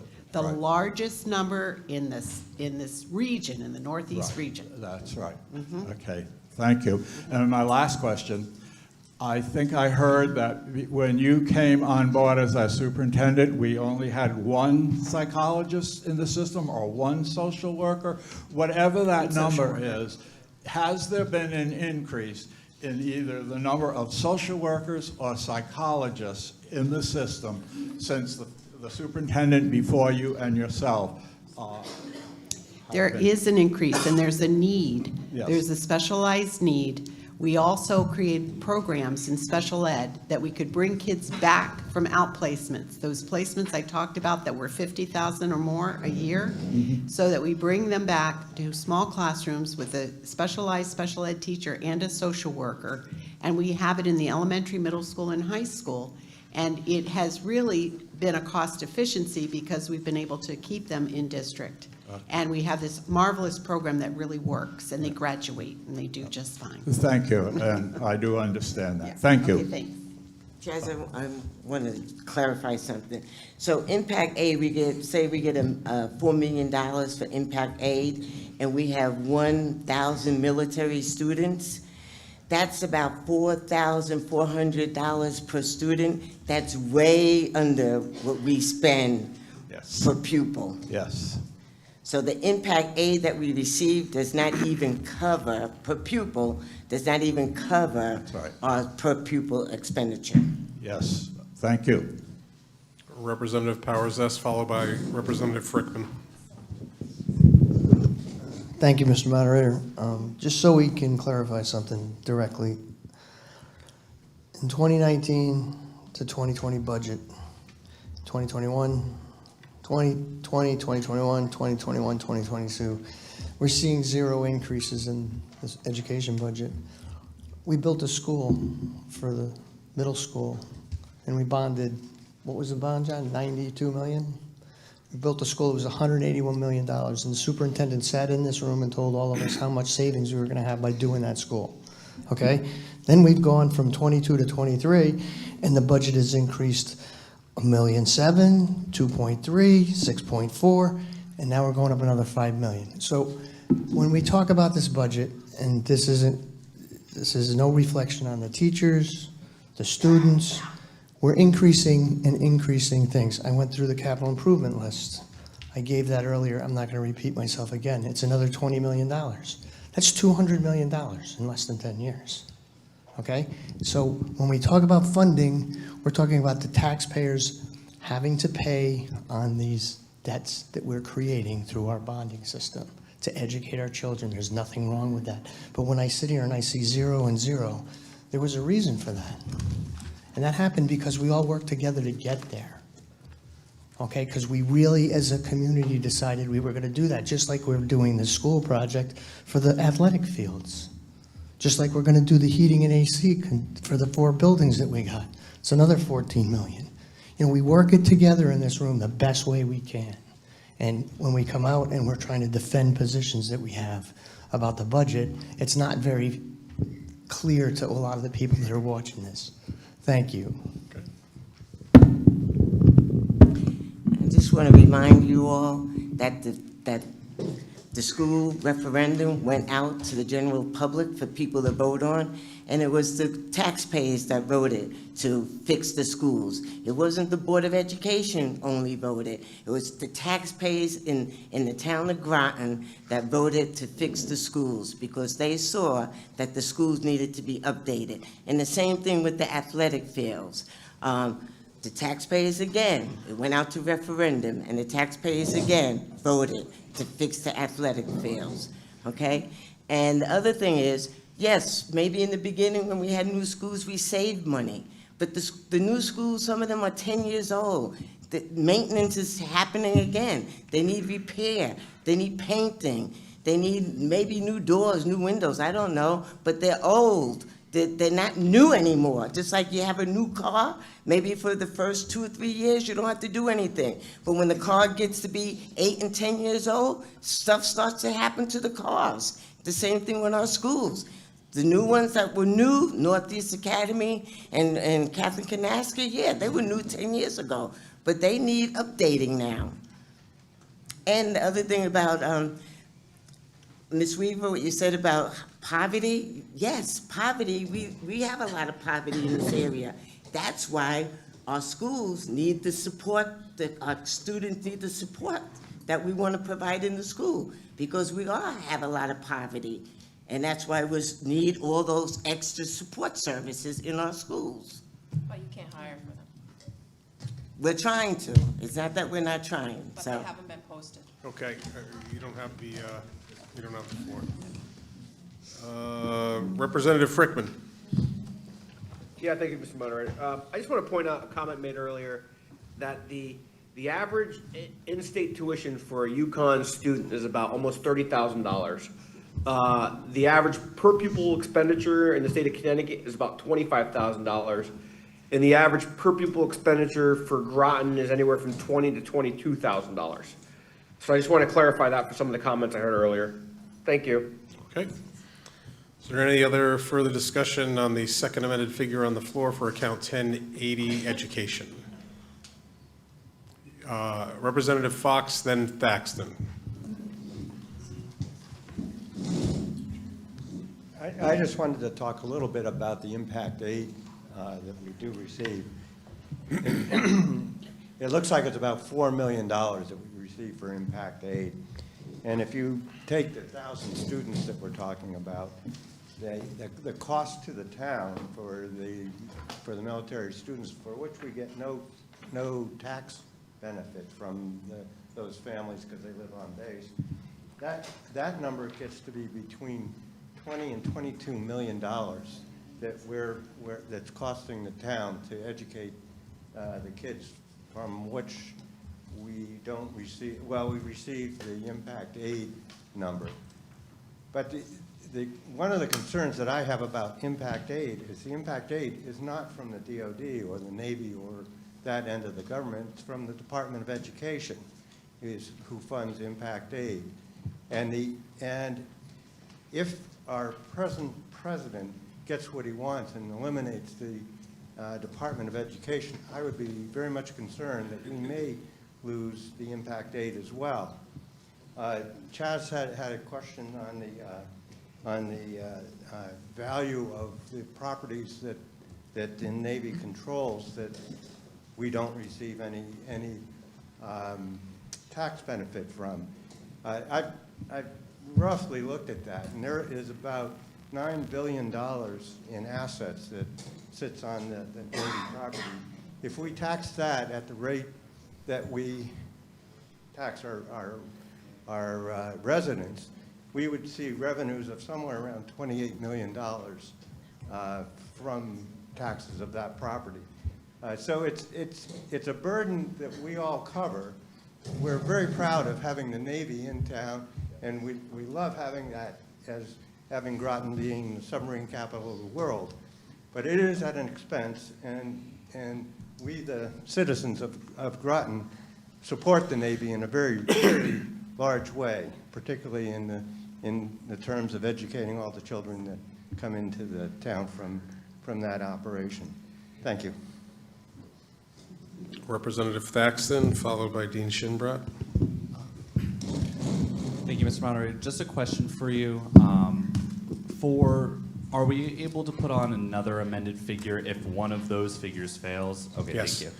So we have to, Representative Thaxton, we have to get through this second amended figure. If it passes, which it's a restoration of funding, you would need a 2/3 majority vote in order to do that, which is 23 members of this group right now. If it passes, then it's passed and everything else goes away. If it fails and doesn't meet the 2/3 requirement, then this number would disappear, and then we would go back to the first amended figure unless someone raised their hand and wanted to put another second amended figure on the floor. Okay? Thank you. All right. Did I miss somebody here? Representative Dean Shinbrad. I don't want to beat a dead horse here, Mr. Moderator. However, I'm on the UConn website. The in-state tuition for UConn is $17,010 a year. Out of state is $39,678. Just wanted to clarify. I'm fully aware. I paid for it this year. I wrote a couple of checks. Yes, Representative Whitney. Thank you, Mr. Moderator. have a kid at UConn right now. I looked it up real quick. With all the fees that are required, it's $36,000. And then if you add insurance on, the average out-of-pocket's $44,000, and that's for a year. What's that? Rep, Whitney, That's you have the everything, floor. everything. Yeah. So, I just, one more time. I look at the numbers of our town compared to other towns. I don't know how the other towns are doing it, because if I were moving to Groton right now, when I moved here, it was like, oh my gosh, math, 20 years ago? We looked at these things, we really did. And I'm concerned that people moving in with families might look at this and say, well, East Lyme's right there, or other places are real close and I can still work in Groton. And I know we do have a lot of people coming in from EB, but we have seen sometimes when businesses that we rely on for our population kind of go under or have problems. So I don't want us to rely on that. We still want families here. We want this to be a family-friendly place. And investing in our kids is just, all right, science teacher. Populations, in order to be sustained, we need the younger people to come in.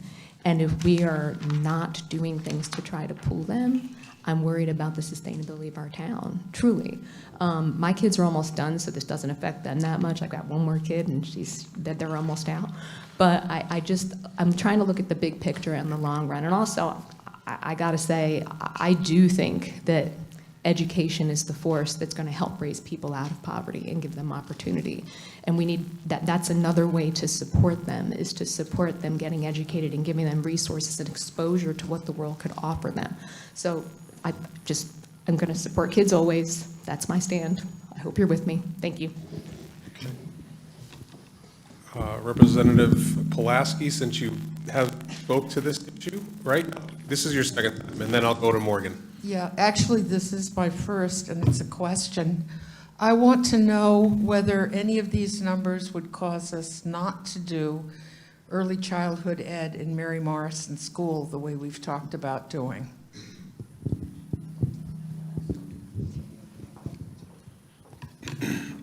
No. This is a passion project. I want my 4-year-old, we all want the 4-year-olds to have that foundation. You talk about what is the answer to poverty and how do we, tighten that gap. We got to start young, and the younger we start. And that's because this district, I've been here for 12 years, we have always gone after the grants that we can, whether through DODEA, this is the Office of Early Childhood. It's not even going to cost a parent. So for the young woman who said she's got 3 littles and they're not in school yet, one of them is going to be 4 soon and can come to Mary Morrison and have a full day of pre-K and before and after care. So really, unless, and the grants, we're going to continue to try to get that Office of Early Childhood grant so that we don't have to charge the families on a sliding scale. But no, that won't impact, thank goodness. Okay. All set, Rep. Pulaski? All set, okay. Representative Morgan? Thank you, Mr. Moderator. Sorry, Superintendent Austin, you'll have to come back up. So Get my steps in. So I know this $97,825,941, okay, is for the current contracts for 26, 27. What is the contract years right now? What's the contract? Is it good for? Has it just been negotiated? And what is the current contract? We have How many multiple contracts. So we have a teacher's contract, we have custodial contracts, secretaries. Okay. And they rotate, so we don't have to negotiate. Each year we're negotiating for somebody, but hopefully not more than one. What's group. the teacher contract right now? How many years is it into effect? We're just starting. Yeah. So it'll start 26, 27? Yep. Okay, so then my question is. 4 years. We do 4 year now, and it's really more 4 sustainable. years. Okay, so you say with steps and increase is about 5% for this coming school year. What are you projecting for 27, 28?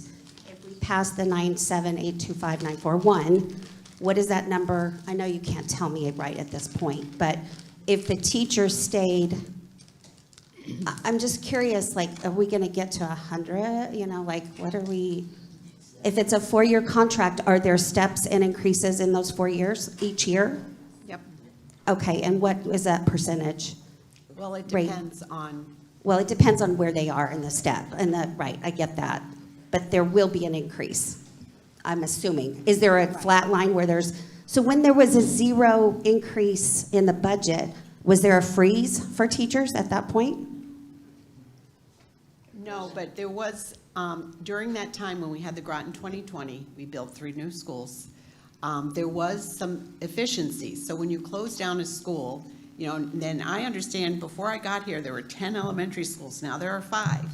So that's a lot of administrative staff. You might have some of the same teachers just move to a different school, but there were fewer employees because you've shut down a school. So for a few years, you could feel that, and I think that's where we gained it. Right. Okay, thank you. All right.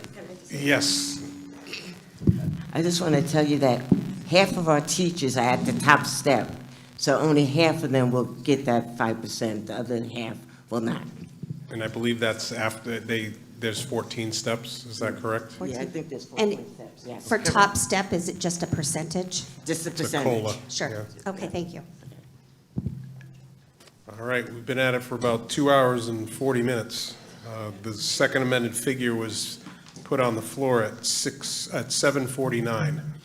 If there's any additional discussion on the second amended figure for account 1080, we can continue. Yes. I have one more thing. On a couple of those, 2 or 3 of those 0% increases, they took money out of the health savings account to make that at 0%. And then they had to pay that back later, so just an Okay. FYI. All right. Any other discussion on this second amended figure for 1080 education? All right, we're going to do a roll call vote on this, so we make sure we get our numbers right here.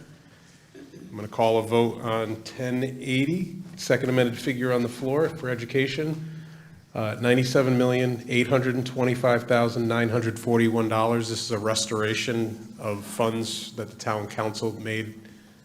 So it would require a 2/3 majority vote. We have 34 members present, 23 in the affirmative would pass this number. Town clerk, I'll turn it over to you. No. Yes. No. Conley? No.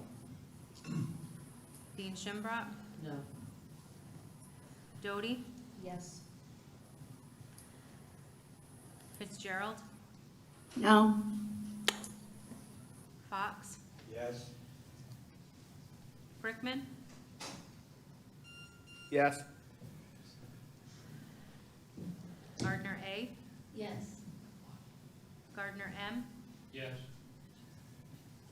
Gibbs? No. Hume? No. Keniston? No. Massett? No.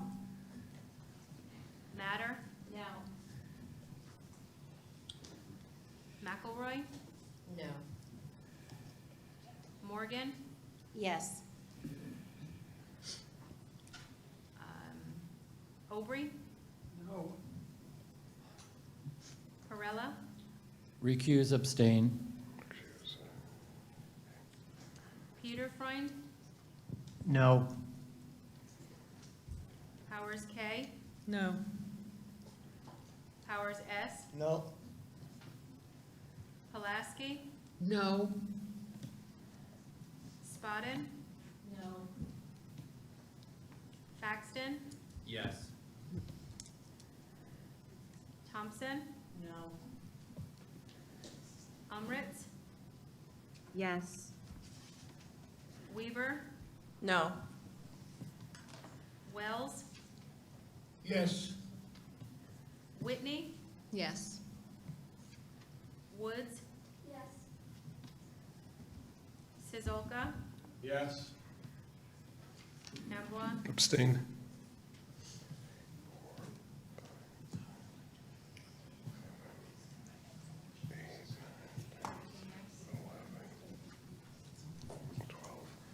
I've got, hold on. 1, 2, 3, 4, 5, 6, 7, 8, 9, 10, 11, 12. I got 13. 13 yes, Yep. 19 no, and 2 abstain. Okay, well, the one's a recusal, so.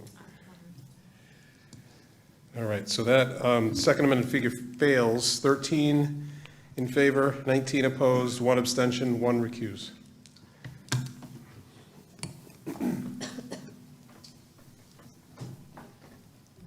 All right, so that brings us back to the Representative Zazulka. We're on the... I would like to make a motion of $97,425,941. Second. A deduction of $400,000. Can you repeat that number again for me? $97,425,941. Okay, and who was the second on that? I'm sorry, I didn't get it. All right, seconded by Fox. So there's a second amendment figure back on the floor for account 1080 education. The number on the floor is $97,425,941, which is a $400,000 increase from the reduction made by the town council. This is a restoration of funds, so it would still require a 2/3 vote in order to pass, would need 23 members in the affirmative to pass. If you want to speak to that motion, you have the floor, Representative Zazulka. Well, you know, I'm not going to speak to that. I just believed in the first motion that we defeated, and so I'm just, again, you know, hoping that we can compromise and come together on this lower amount. Okay. So that's it. Great. Thank you. All right. Representative Chase. I have a question. Is that considered frivolous or no? No, it's a $400,000 difference. That doesn't seem frivolous to me. It's more on the $50 here, 1,000-ish there, that would make it frivolous. Thank you. Okay. Chair Washington? Thank you, moderator. I know you didn't support the original budget request from the Board of Education, but I would please ask you to support this number. It's something that we can probably live with. It's something in between, and please, you know that song by the Temptations, Ain't Too Proud to Beg? Well, that's me. I ain't too proud to beg. For the students, there you go, there you go. For the students and the teachers of Groton.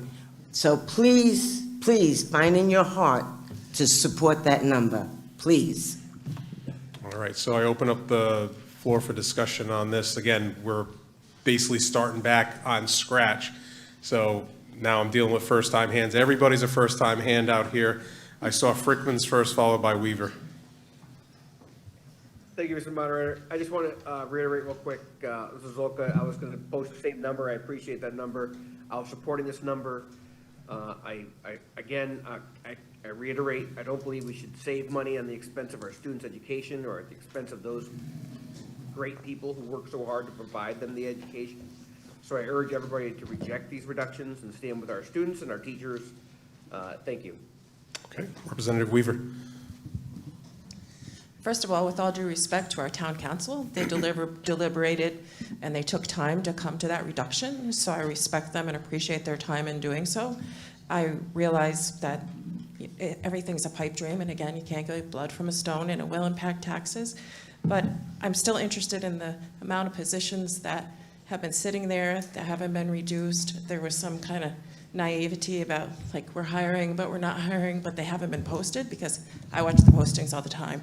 So I do believe there's room to cleave from the budget. Also, we keep saying we're going to take from the students, but we heard from our educators saying that English grades are down, math grades are down, PE grades are down. We can pour all the money into our school that we want, but if the information that they're getting out of the school, there's not a price for that. That requires day-to-day interaction, pupil communication with teachers, teacher-parent communications. We can't fix what we don't know what's broken at home. And the biggest lapse today, because of technology, we have the ability to communicate with parents, and teachers are overburdened. But if there's problems and we can raise tax, like the whole tutoring thing. If I know I have SATs or there's Connecticut mastery test, when I went to school, the parents were notified of that. We were notified so we could coach and talk to our children about how important grades are and everything. Maybe instead of having a tutorial on how to pass a budget, maybe we should have more community interaction with parents to let them know and to teach them about GPAs and the importance of grades and the assignments. And maybe we can encourage them to interact with their children from home first. Because again, parents are the first teachers. And it doesn't matter, a child can come in like my son did, and outwardly, he looks like he doesn't have problems, but he had social, psychological, and physical things that he was dealing with. But I tried to advocate with the school system on his behalf to get backlash. So we're only in control of ourselves. But if we have our Board of Education people here saying that English grades are down, math grades are down, and PE grades are down, has nothing to do with this. That's an internal thing. And if teachers are going to get steps and increases in their pay, then what the students get should be valued a little bit higher. And I'm still going to support the lowest number, and I respect the number that the town council put across. Thank you. All right, any other speakers on this amended figure? Representative Whitney. Thank you, Mr. Moderator. I just have a quick question, because we've mentioned a couple times the scores being down. My understanding is that's a statewide and possibly a nationwide issue. Can you speak to that? I would say that COVID took its toll and continues to see it. I said ours have not risen like I'd like to see it. In 2019, we had some of the best scores ever. They almost released us as an alliance district, but we wouldn't let them. And but then COVID hit in 2020, and so we did see, and there were a couple years we didn't even test. So we did see, kind of a decline, but we've seen up and down, and we continue to monitor it. And we've got some great projects that is in this budget where we're revitalizing English language arts K-8 and mathematics. Very excited, getting teachers professional learning, and that's part of this budget, to see it lift up again and launch. Sorry, real quick. Yes. And just in regard to grades, they do use Power School, just so you guys know. We can look up our kids' grades at any time, and I get a message every Sunday about my kids' grades have been updated, take a look. So it's an automated thing, and it's actually a great tool, so thank you. Anyone else on this second amended figure on the floor for account 1080 education? Seeing none, I'm going to do a roll call vote again on the second amended figure on the floor, $97,425,941. In order for this to pass, it needs 23 members to vote in the affirmative, or we'll go back to the first amended figure. Adams? No. Allen? Yes. Chase? No. Conley? No. Dean Shinbrot? No. Doty? Yes. Fitzgerald? No. Fox? Yes. Frickman? Yes. Gardner A? Yes. Gardner M? Yes.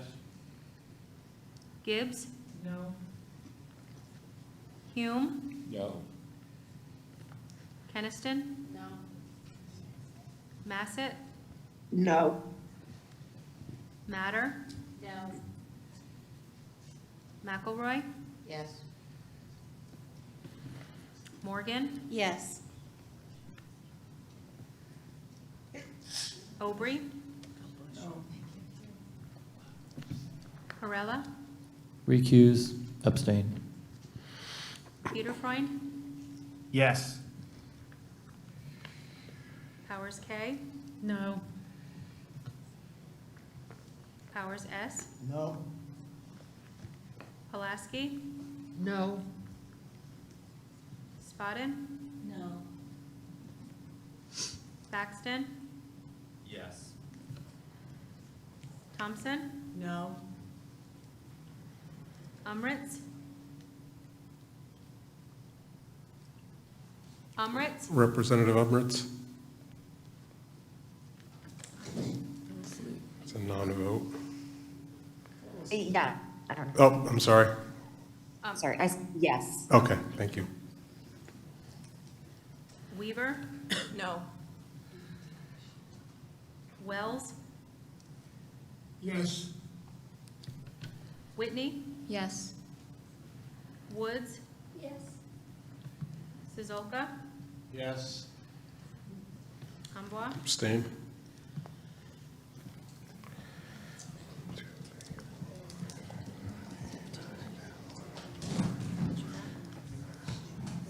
Fifteen yes, 17 no, 1 and 1. Okay. So it fails. All right, so the second amended figure fails, 15 in favor, 17 opposed, 1 abstention, 1 recusal.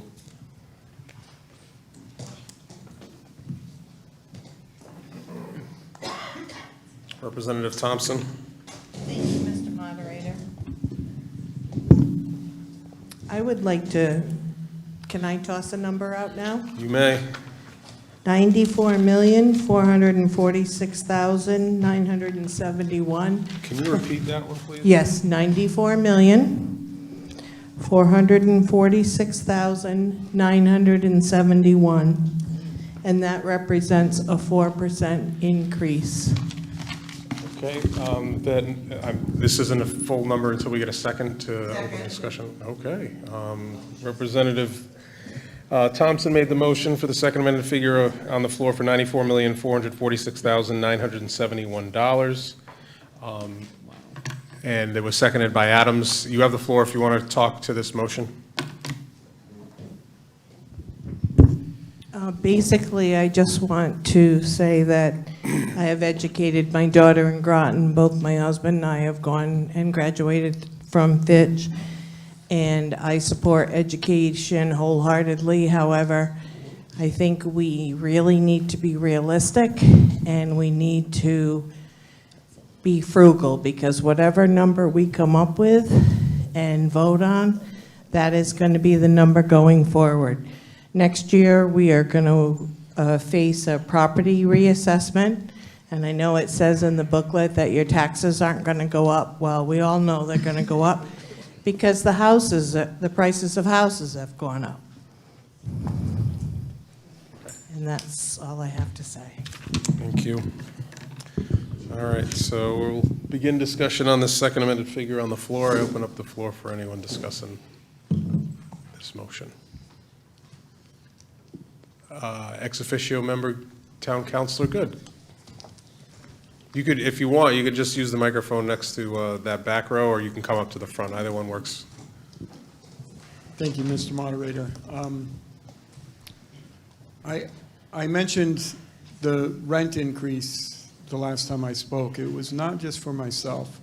It was for the thousands of other renters in Groton who are here thanks to our largest taxpayer, mostly, Electric Boat, and are dealing with 800 square foot apartments, 2 kids, 3 kids, who are relying on our public school system to make a nearly unbearable existence for a lot of them.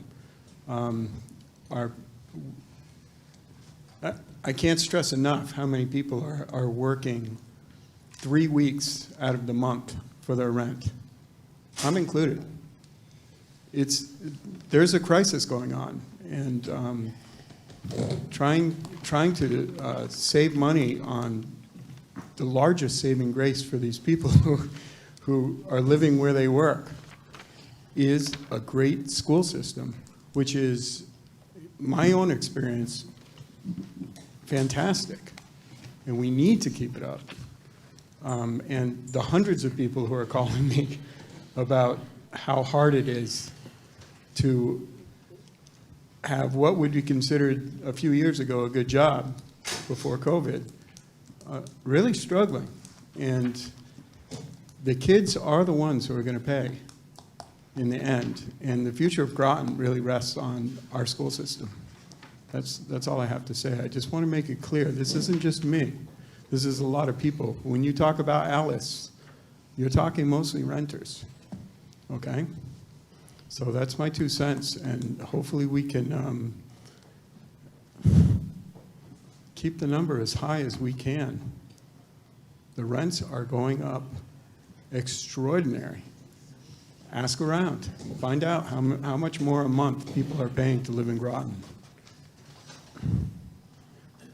Thanks, that's all. Representative Frickman, followed by Weaver. Thank you, Mr. Moderator.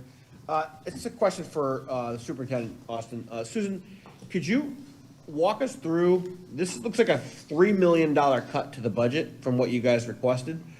What does this look like for you guys? And because we all know the majority of the budget is salary. So how many teachers are we looking at to lose their jobs and potential increase in class sizes?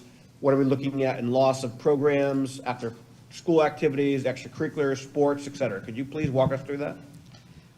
Actually, what do we give our kids in school today? We give them their teachers, their paras, the custodians, the principals, secretaries. The people are what is the heart of this district.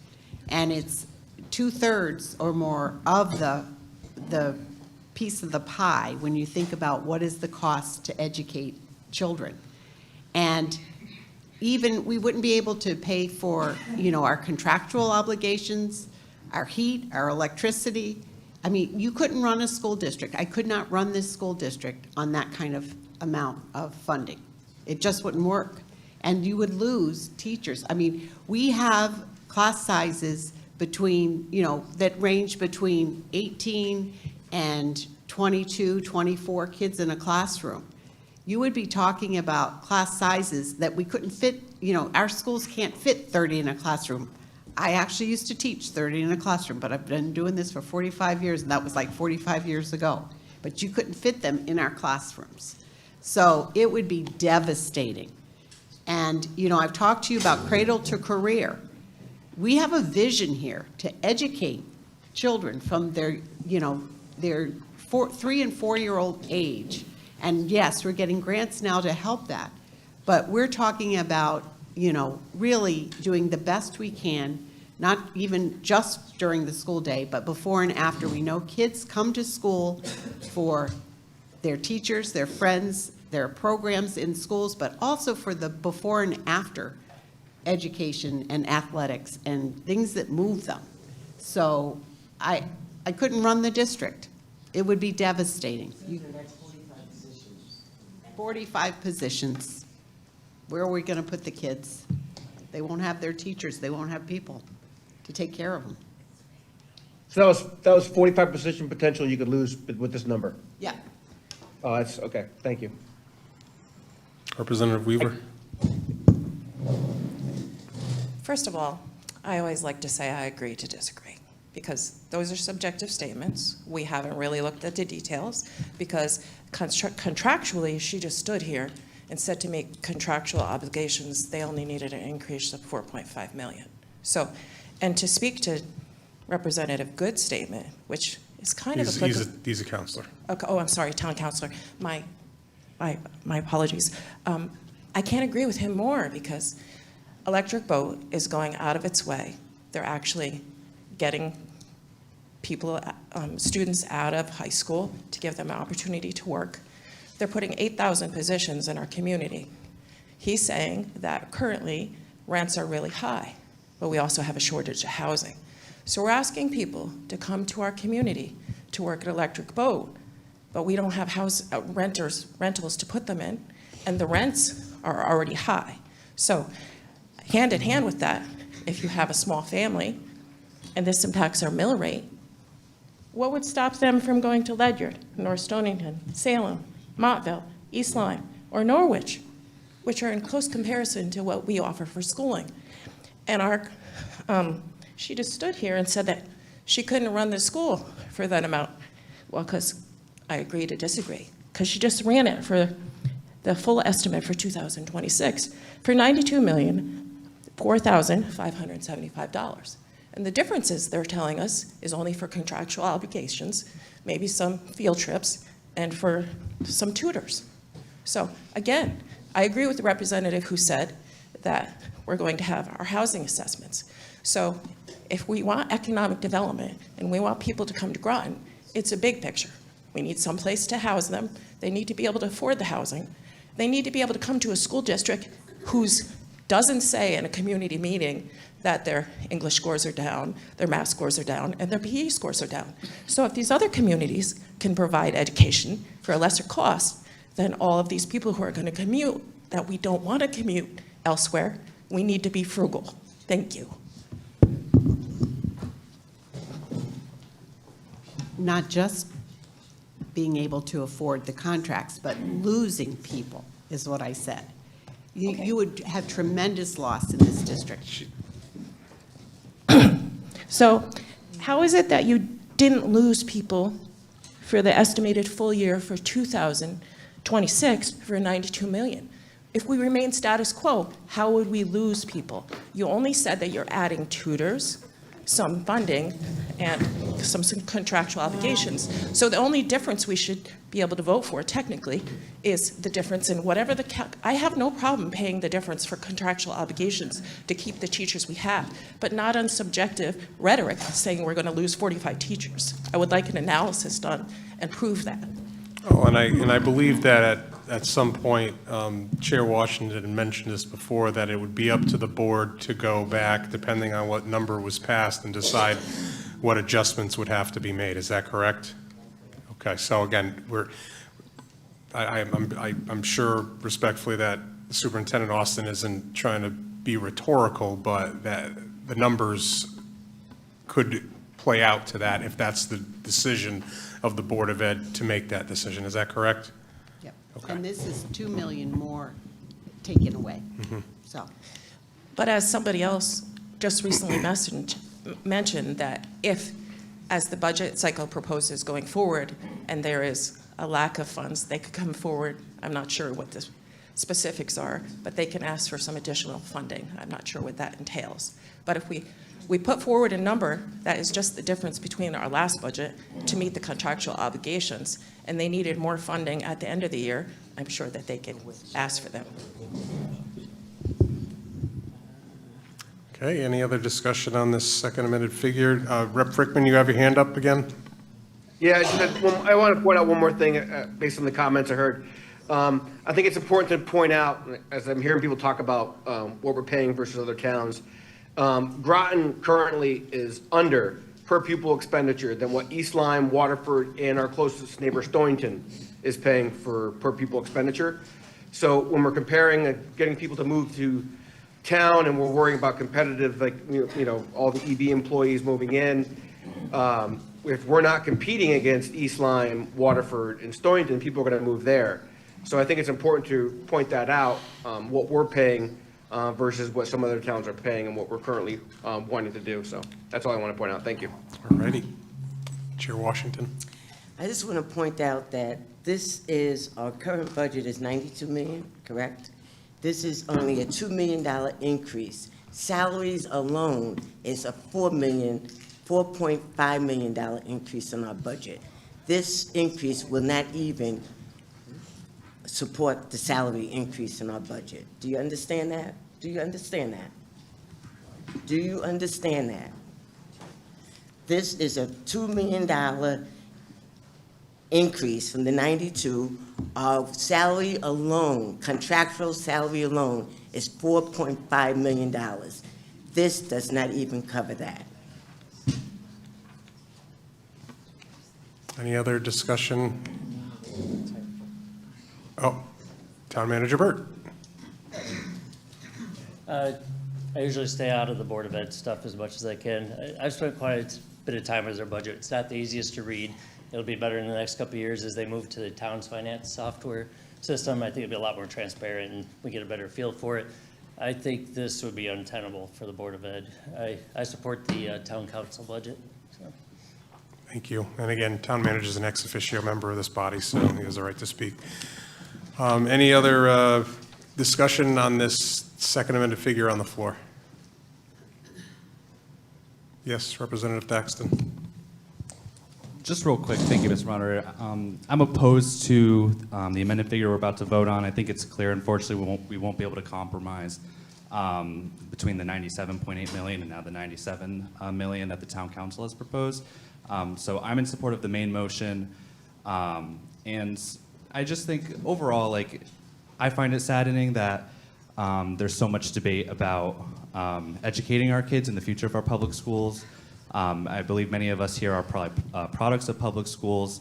And, you know, I mean, I've sat here in meetings where I know there are different budgets, but we have approved hundreds of thousands of dollars for different projects. Clearly, there is money here in the town. We're doing them on other projects like at Sutton Park. And now here we are, and we can't even give $400,000 back or $800,000 for educating our kids. So I encourage everyone to vote no on this amended figure and to support the town council's revised main proposal at 97 million. Representative Whitney. Thank you, Mr. Moderator.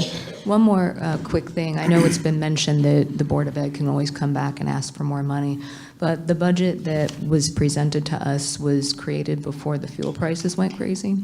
And I'm concerned already that they might have to do that. And I personally rather plan for these kind of things rather than try to find the money later on and dip into reserves or whatever. So I'm supporting also the main number on the floor, the town council's number. Thank you.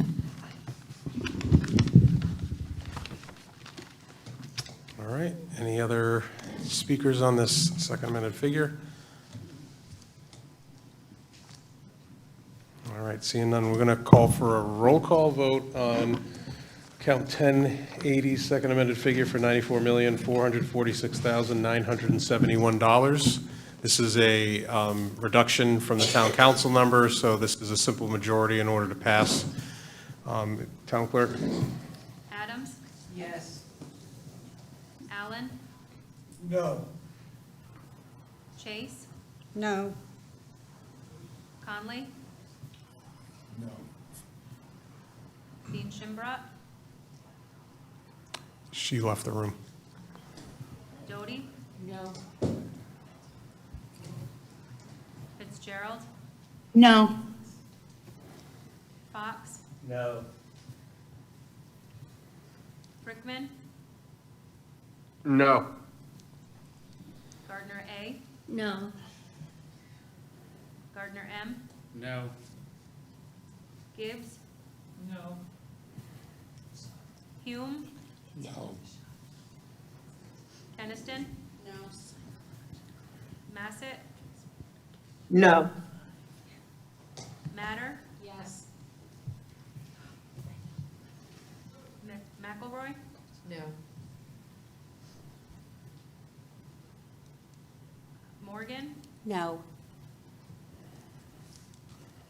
Aubrey? No.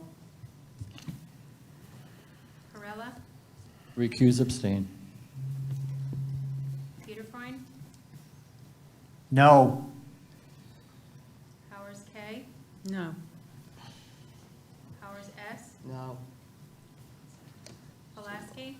No. Spotted? No. Thaxton? No. Thompson? Yes. Umritz? No.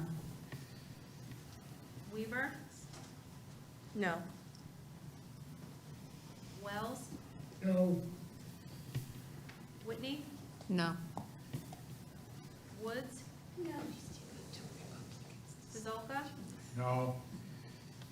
Amboy? Abstain. 3, 29, 1. Is that, hold on, because we got 33 here, right? 28, 1. Oh, yeah, 3, 28, 1 because we lost a member, Right. right? Okay. Yeah, Dean Shimbrough wasn't in the room. Okay. All right, so that motion fails. 3 in favor, 28 opposed, 1 abstention, 1 recusal.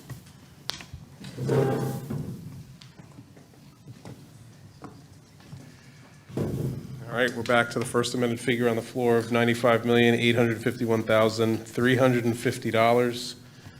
I open up the floor for discussion on this. Representative Aubrey.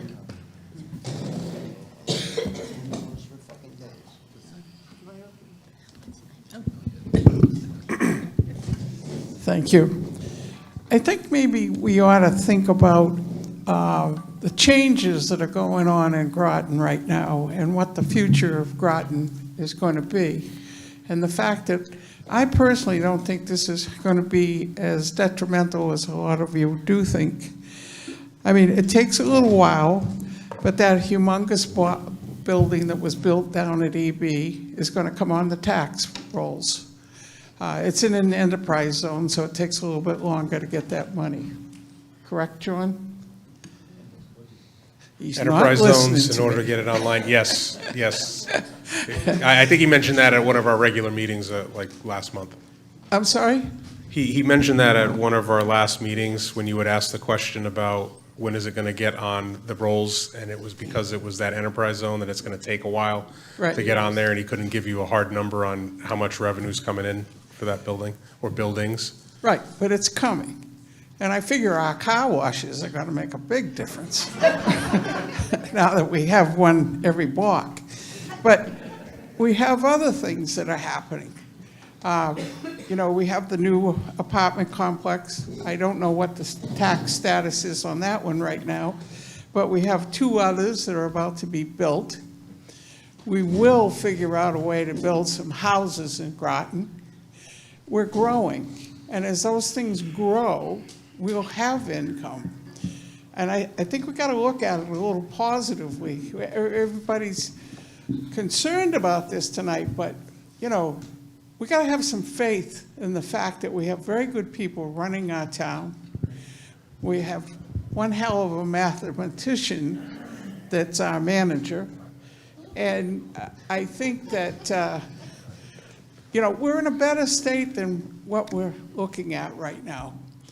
So I think we can put our money into education, which will make it an even greater place to be.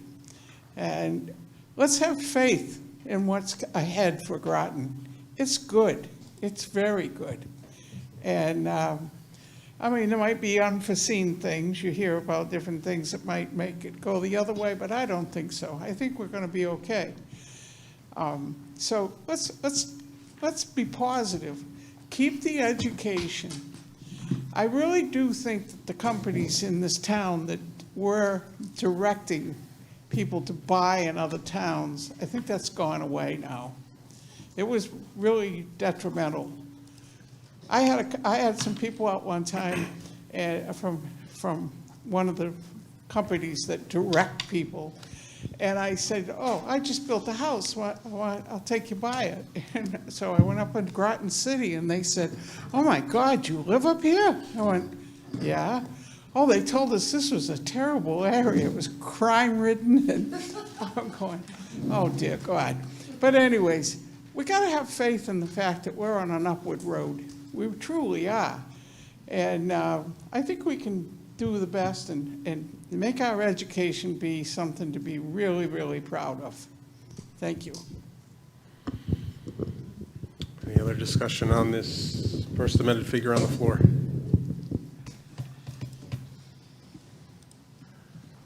Very well. Seeing none, we're going to do another roll call vote. Town clerk, it's all you. Again, let me just be clear, $95,851,350 for the second amended figure for account 1080, education. 95,851,350. This requires a simple majority in order to pass. I apologize. Okay, sorry. Adams? Yes. Allen? No. Chase? Yes. Conley? No. Dean Shimbrough? Yes. Doty? No. Fitzgerald? Yes. Fox? No. Frickman?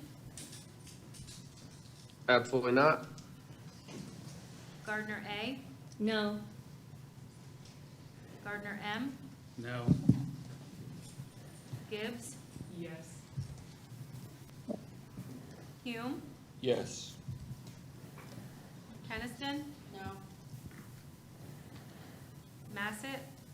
Yes. Matter? Yes. McElroy? Yeah. Morgan? No. Aubrey? No. Perella? Recuse, abstain. Peterfreund? No. Powers K? Yes. Powers S? Yes. Pulaski? No.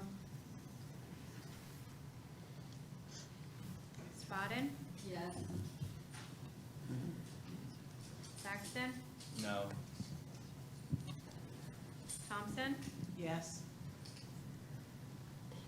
Umritz? No. Weaver? Yes. Wells? No. Whitney? No. Woods? Dazolka? No. Dubois? Abstain. 2, 3, 4, 5, 8, 9, 10, 11, 12, 13. I got 13.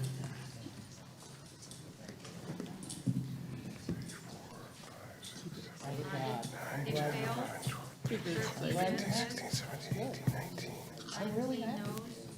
1 and 1. Okay, that motion fails, 13 in favor, 19 opposed, 1 abstention, 1 recusal. So we're back to the main motion on the floor. How many hours of All right. exercise?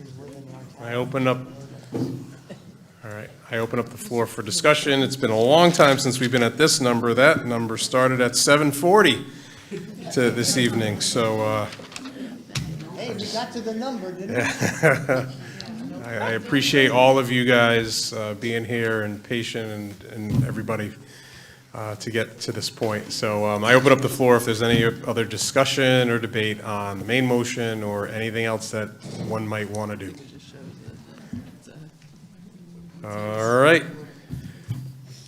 Seeing none, I'm going to call for another roll call vote. Got to get it done.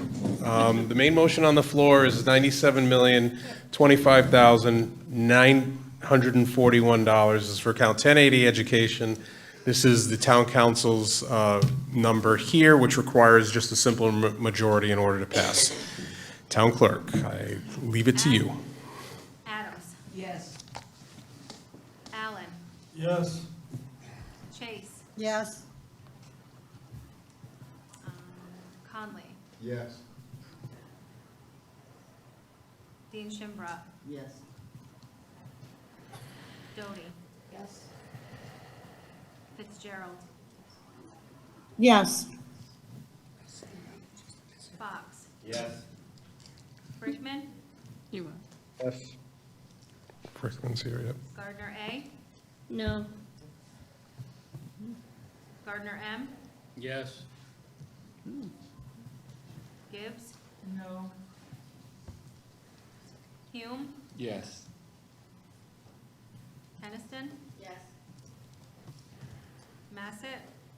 Yes. Matter? Yes. McElroy? Yes. Morgan? Yes. Aubrey? Yes.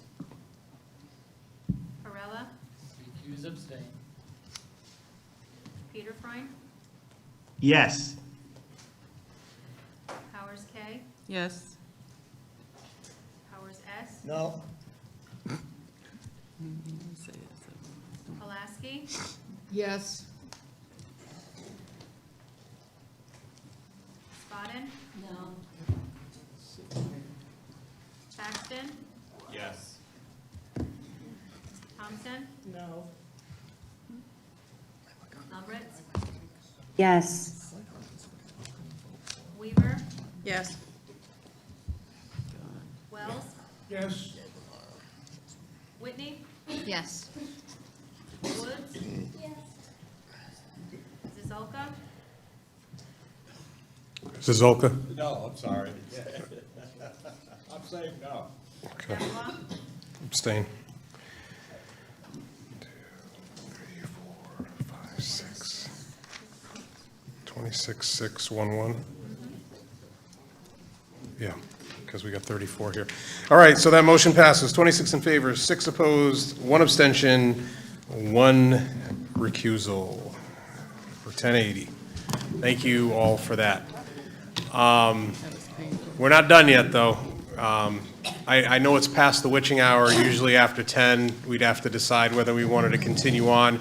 We have one more thing on the education account, and I'd really like to finish that before I call a recess. I know everybody wants to stretch their legs.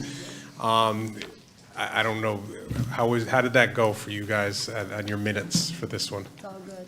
This one's all good? Yeah. All right, and does everybody need a break? Because I'm okay with giving you a quick, hot second break. All right, 10 minutes real quick. Stretch your leg, get some water, shake your brain, and then we're gonna act on that one, and then we'll decide what we want to do next, okay?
It was like 10:05, I believe. Thank you, I appreciate it.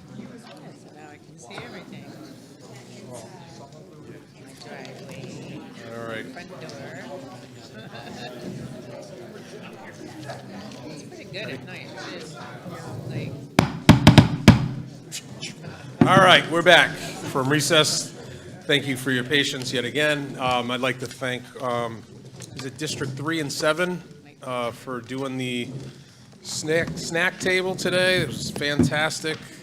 Thank you, Representative Gardner. Those moon pies are primo, all right?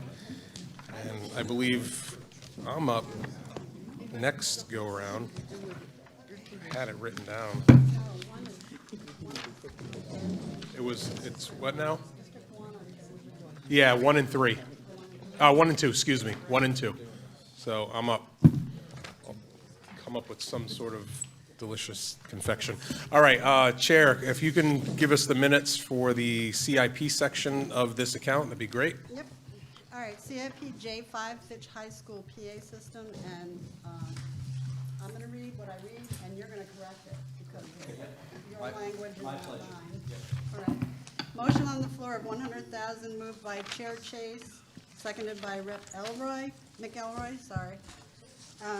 IT Director Kennedy explained that this is to replace intercom and bell system. Phase 1 approved and in. Phase 2 wiring and speakers would be changed to bi-directional. Panic buttons on the walls. Round 4 of security cameras to be spread across all schools and facilities. Rep. Whitney spoke that panic buttons are a great feature and have been useful in other schools.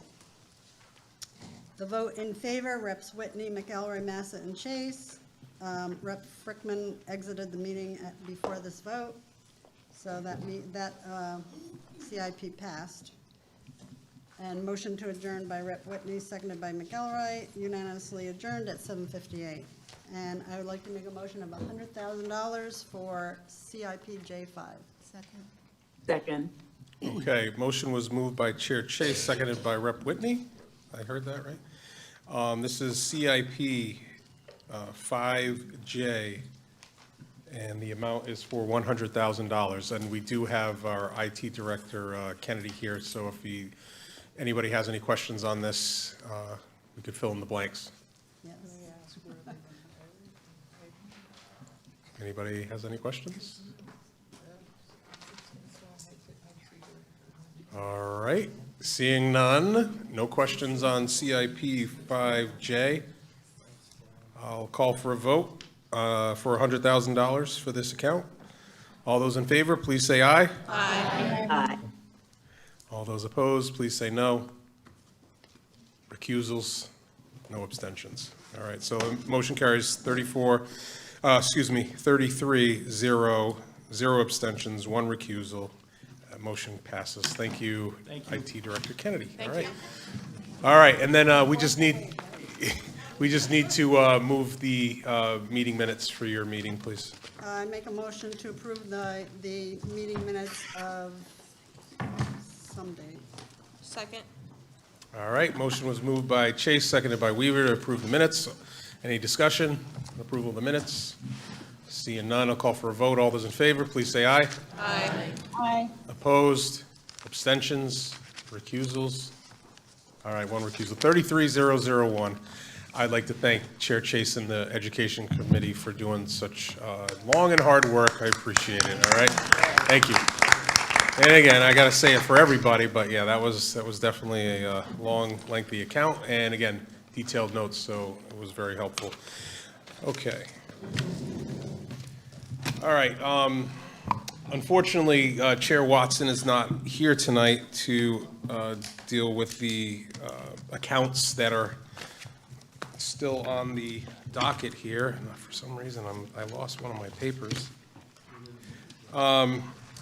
In the interest of efficiency and swiftness, for us to do our due diligence and our job as approving this budget, I'd like to entertain a motion for $5,743,317. Second. All right. And I'll give you a second and we'll figure that out.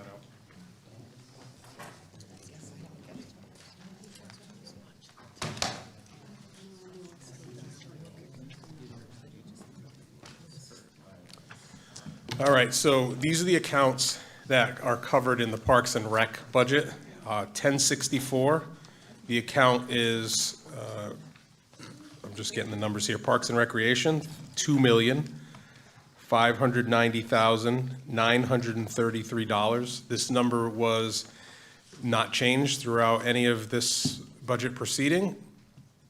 Account 2010 is, I'm sorry, I'm having a tough time with my bifocals, is the Golf Course Fund for $1,784,668. Same as it is as well. It was the request and was approved throughout Town Council and our subcommittee.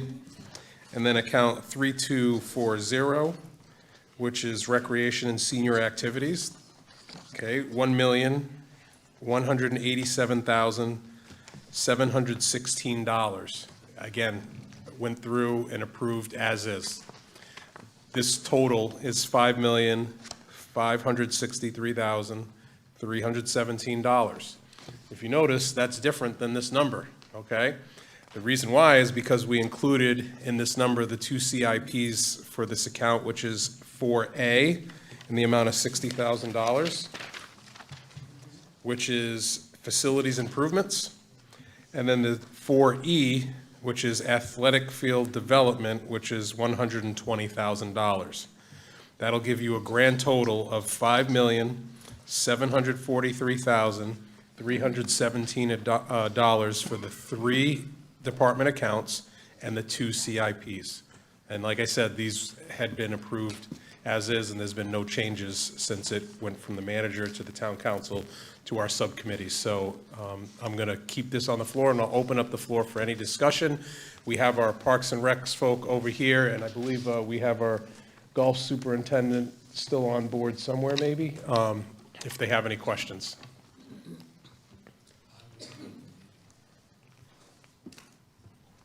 Representative Aubry? Yeah, I don't have, could I get a breakdown of the facility improvements? Okay, that's going to be in your CIP book. Page 217. And we've got Director Barry over here. He can give a brief description of that for the R.T.M. Good evening. Mark Berry, Director of Parks and Recreation. The $60,000 is to finish a project that the R.T.M. approved. Can't really hear you. Oh. We'll boost it up. Okay. Talk a little louder. So the $60,000 is to finish a project that the R.T.M. approved, and that's to put a floating dock next to the ramp, the new boat ramp that's going to be down at Calvin Burrows Field, off of, it's Perizzotti Boat Launch, but it's next to Calvin Burrows, which is on South Road. We're currently going through the process of permitting the deep, and once that approval is in place, we'll be able to put in the new boat ramp to replace the existing boat ramp, and also to put in, if you approved it, the floating dock next to the ramp. It's probably worth noting that both CIPs are out of capital project fund balance from funds received from the state. They are not taxpayer dollars, so it does not affect the tax rate. Good to know. All right, is there any other discussion on the bulk of these accounts? All right, seeing none, I will call for a vote for the main motion on the floor, $5,743,317 for all the accounts I had mentioned previously. All those in favor, please say aye. Aye. All right, all those opposed, please say no or raise your hand. Any abstentions? All right, motion carries unanimously. We still hold 34, right, ladies? Okay, 34-0-0, thank you.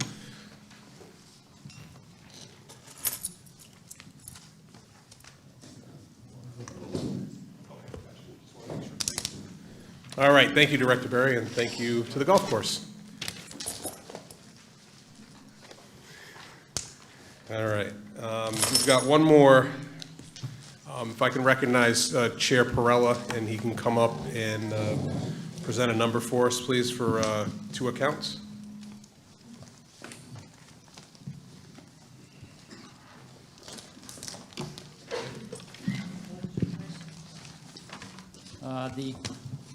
Okay, there, better? Okay. The RTM Community Development Services Committee, call to order. We know about that with the minutes. We did that last time. This is a continuation of those minutes. And the account numbers that we're going to move, we're going to collectively move all together, is $1,532,635. And that includes accounts. Okay, motion was moved by Chair Perella, seconded by Powers S. for the $1,532,635. Okay, you can go ahead.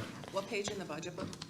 Yep, that would be found on page 173 for account 1083, which is the outside agencies, and then the account for 1084 all the way down, 10840, 41213, 4243, and I'll tell you the titles after, 45, 47, 48, and 49, and 49A. And those titles are in accounts, outside agencies and regional agencies. Everybody was in favor of that unanimously. 10840 is found on page 146. That was unanimously in favor for You mean that. 176, you mean? Did I say 176? Yeah, Okay, 176. sorry, yep.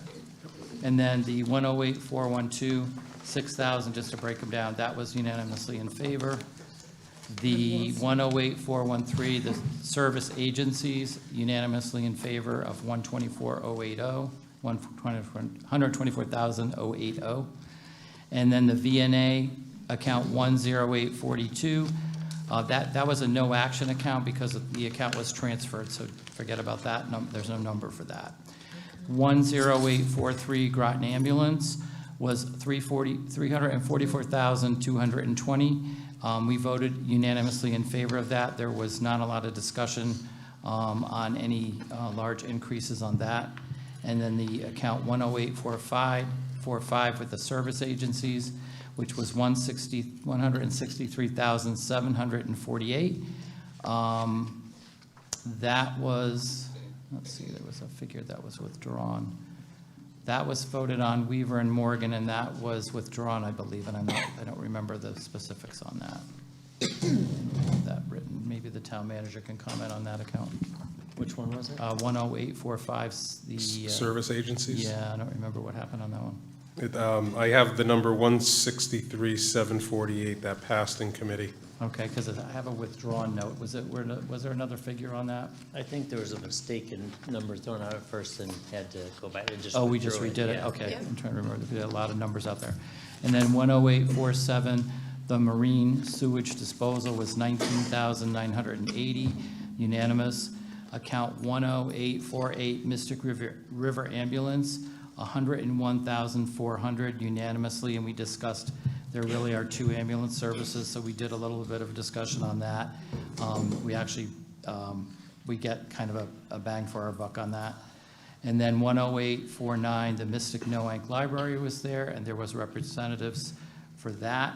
That was voted for 180,600, unanimously in favor, no abstentions. And the 10849A, Bill Memorial Library, we had a couple representatives were there, and Mr. Zuliani is here tonight also. That figure was 104,517, unanimously in favor, and I think that covers the total of 1.532635. Did I miss one? Town nursing services and service agencies. Okay. Let's see. And VNA, that was transferred. We did the 124 for the service agency, 108,413 for 124,080. Okay. All right, so yeah, so the total on the accounts of 1084 is 1,356,758, and the account 1083 is 175,877. So this is where we got the total for $1,532,635. So I'm going to open up the floor for any discussion. I know we have some folks from Bill Library. If you had any questions for them, I think everybody else fled. So we were going to turn into a pumpkin or something, so they had to go. We only do the expenditures. We can't go over the number that was actually given, so. Be nice, though. Do it in spirit, guys, all right? They can have a cookie. Is there any discussion on these accounts?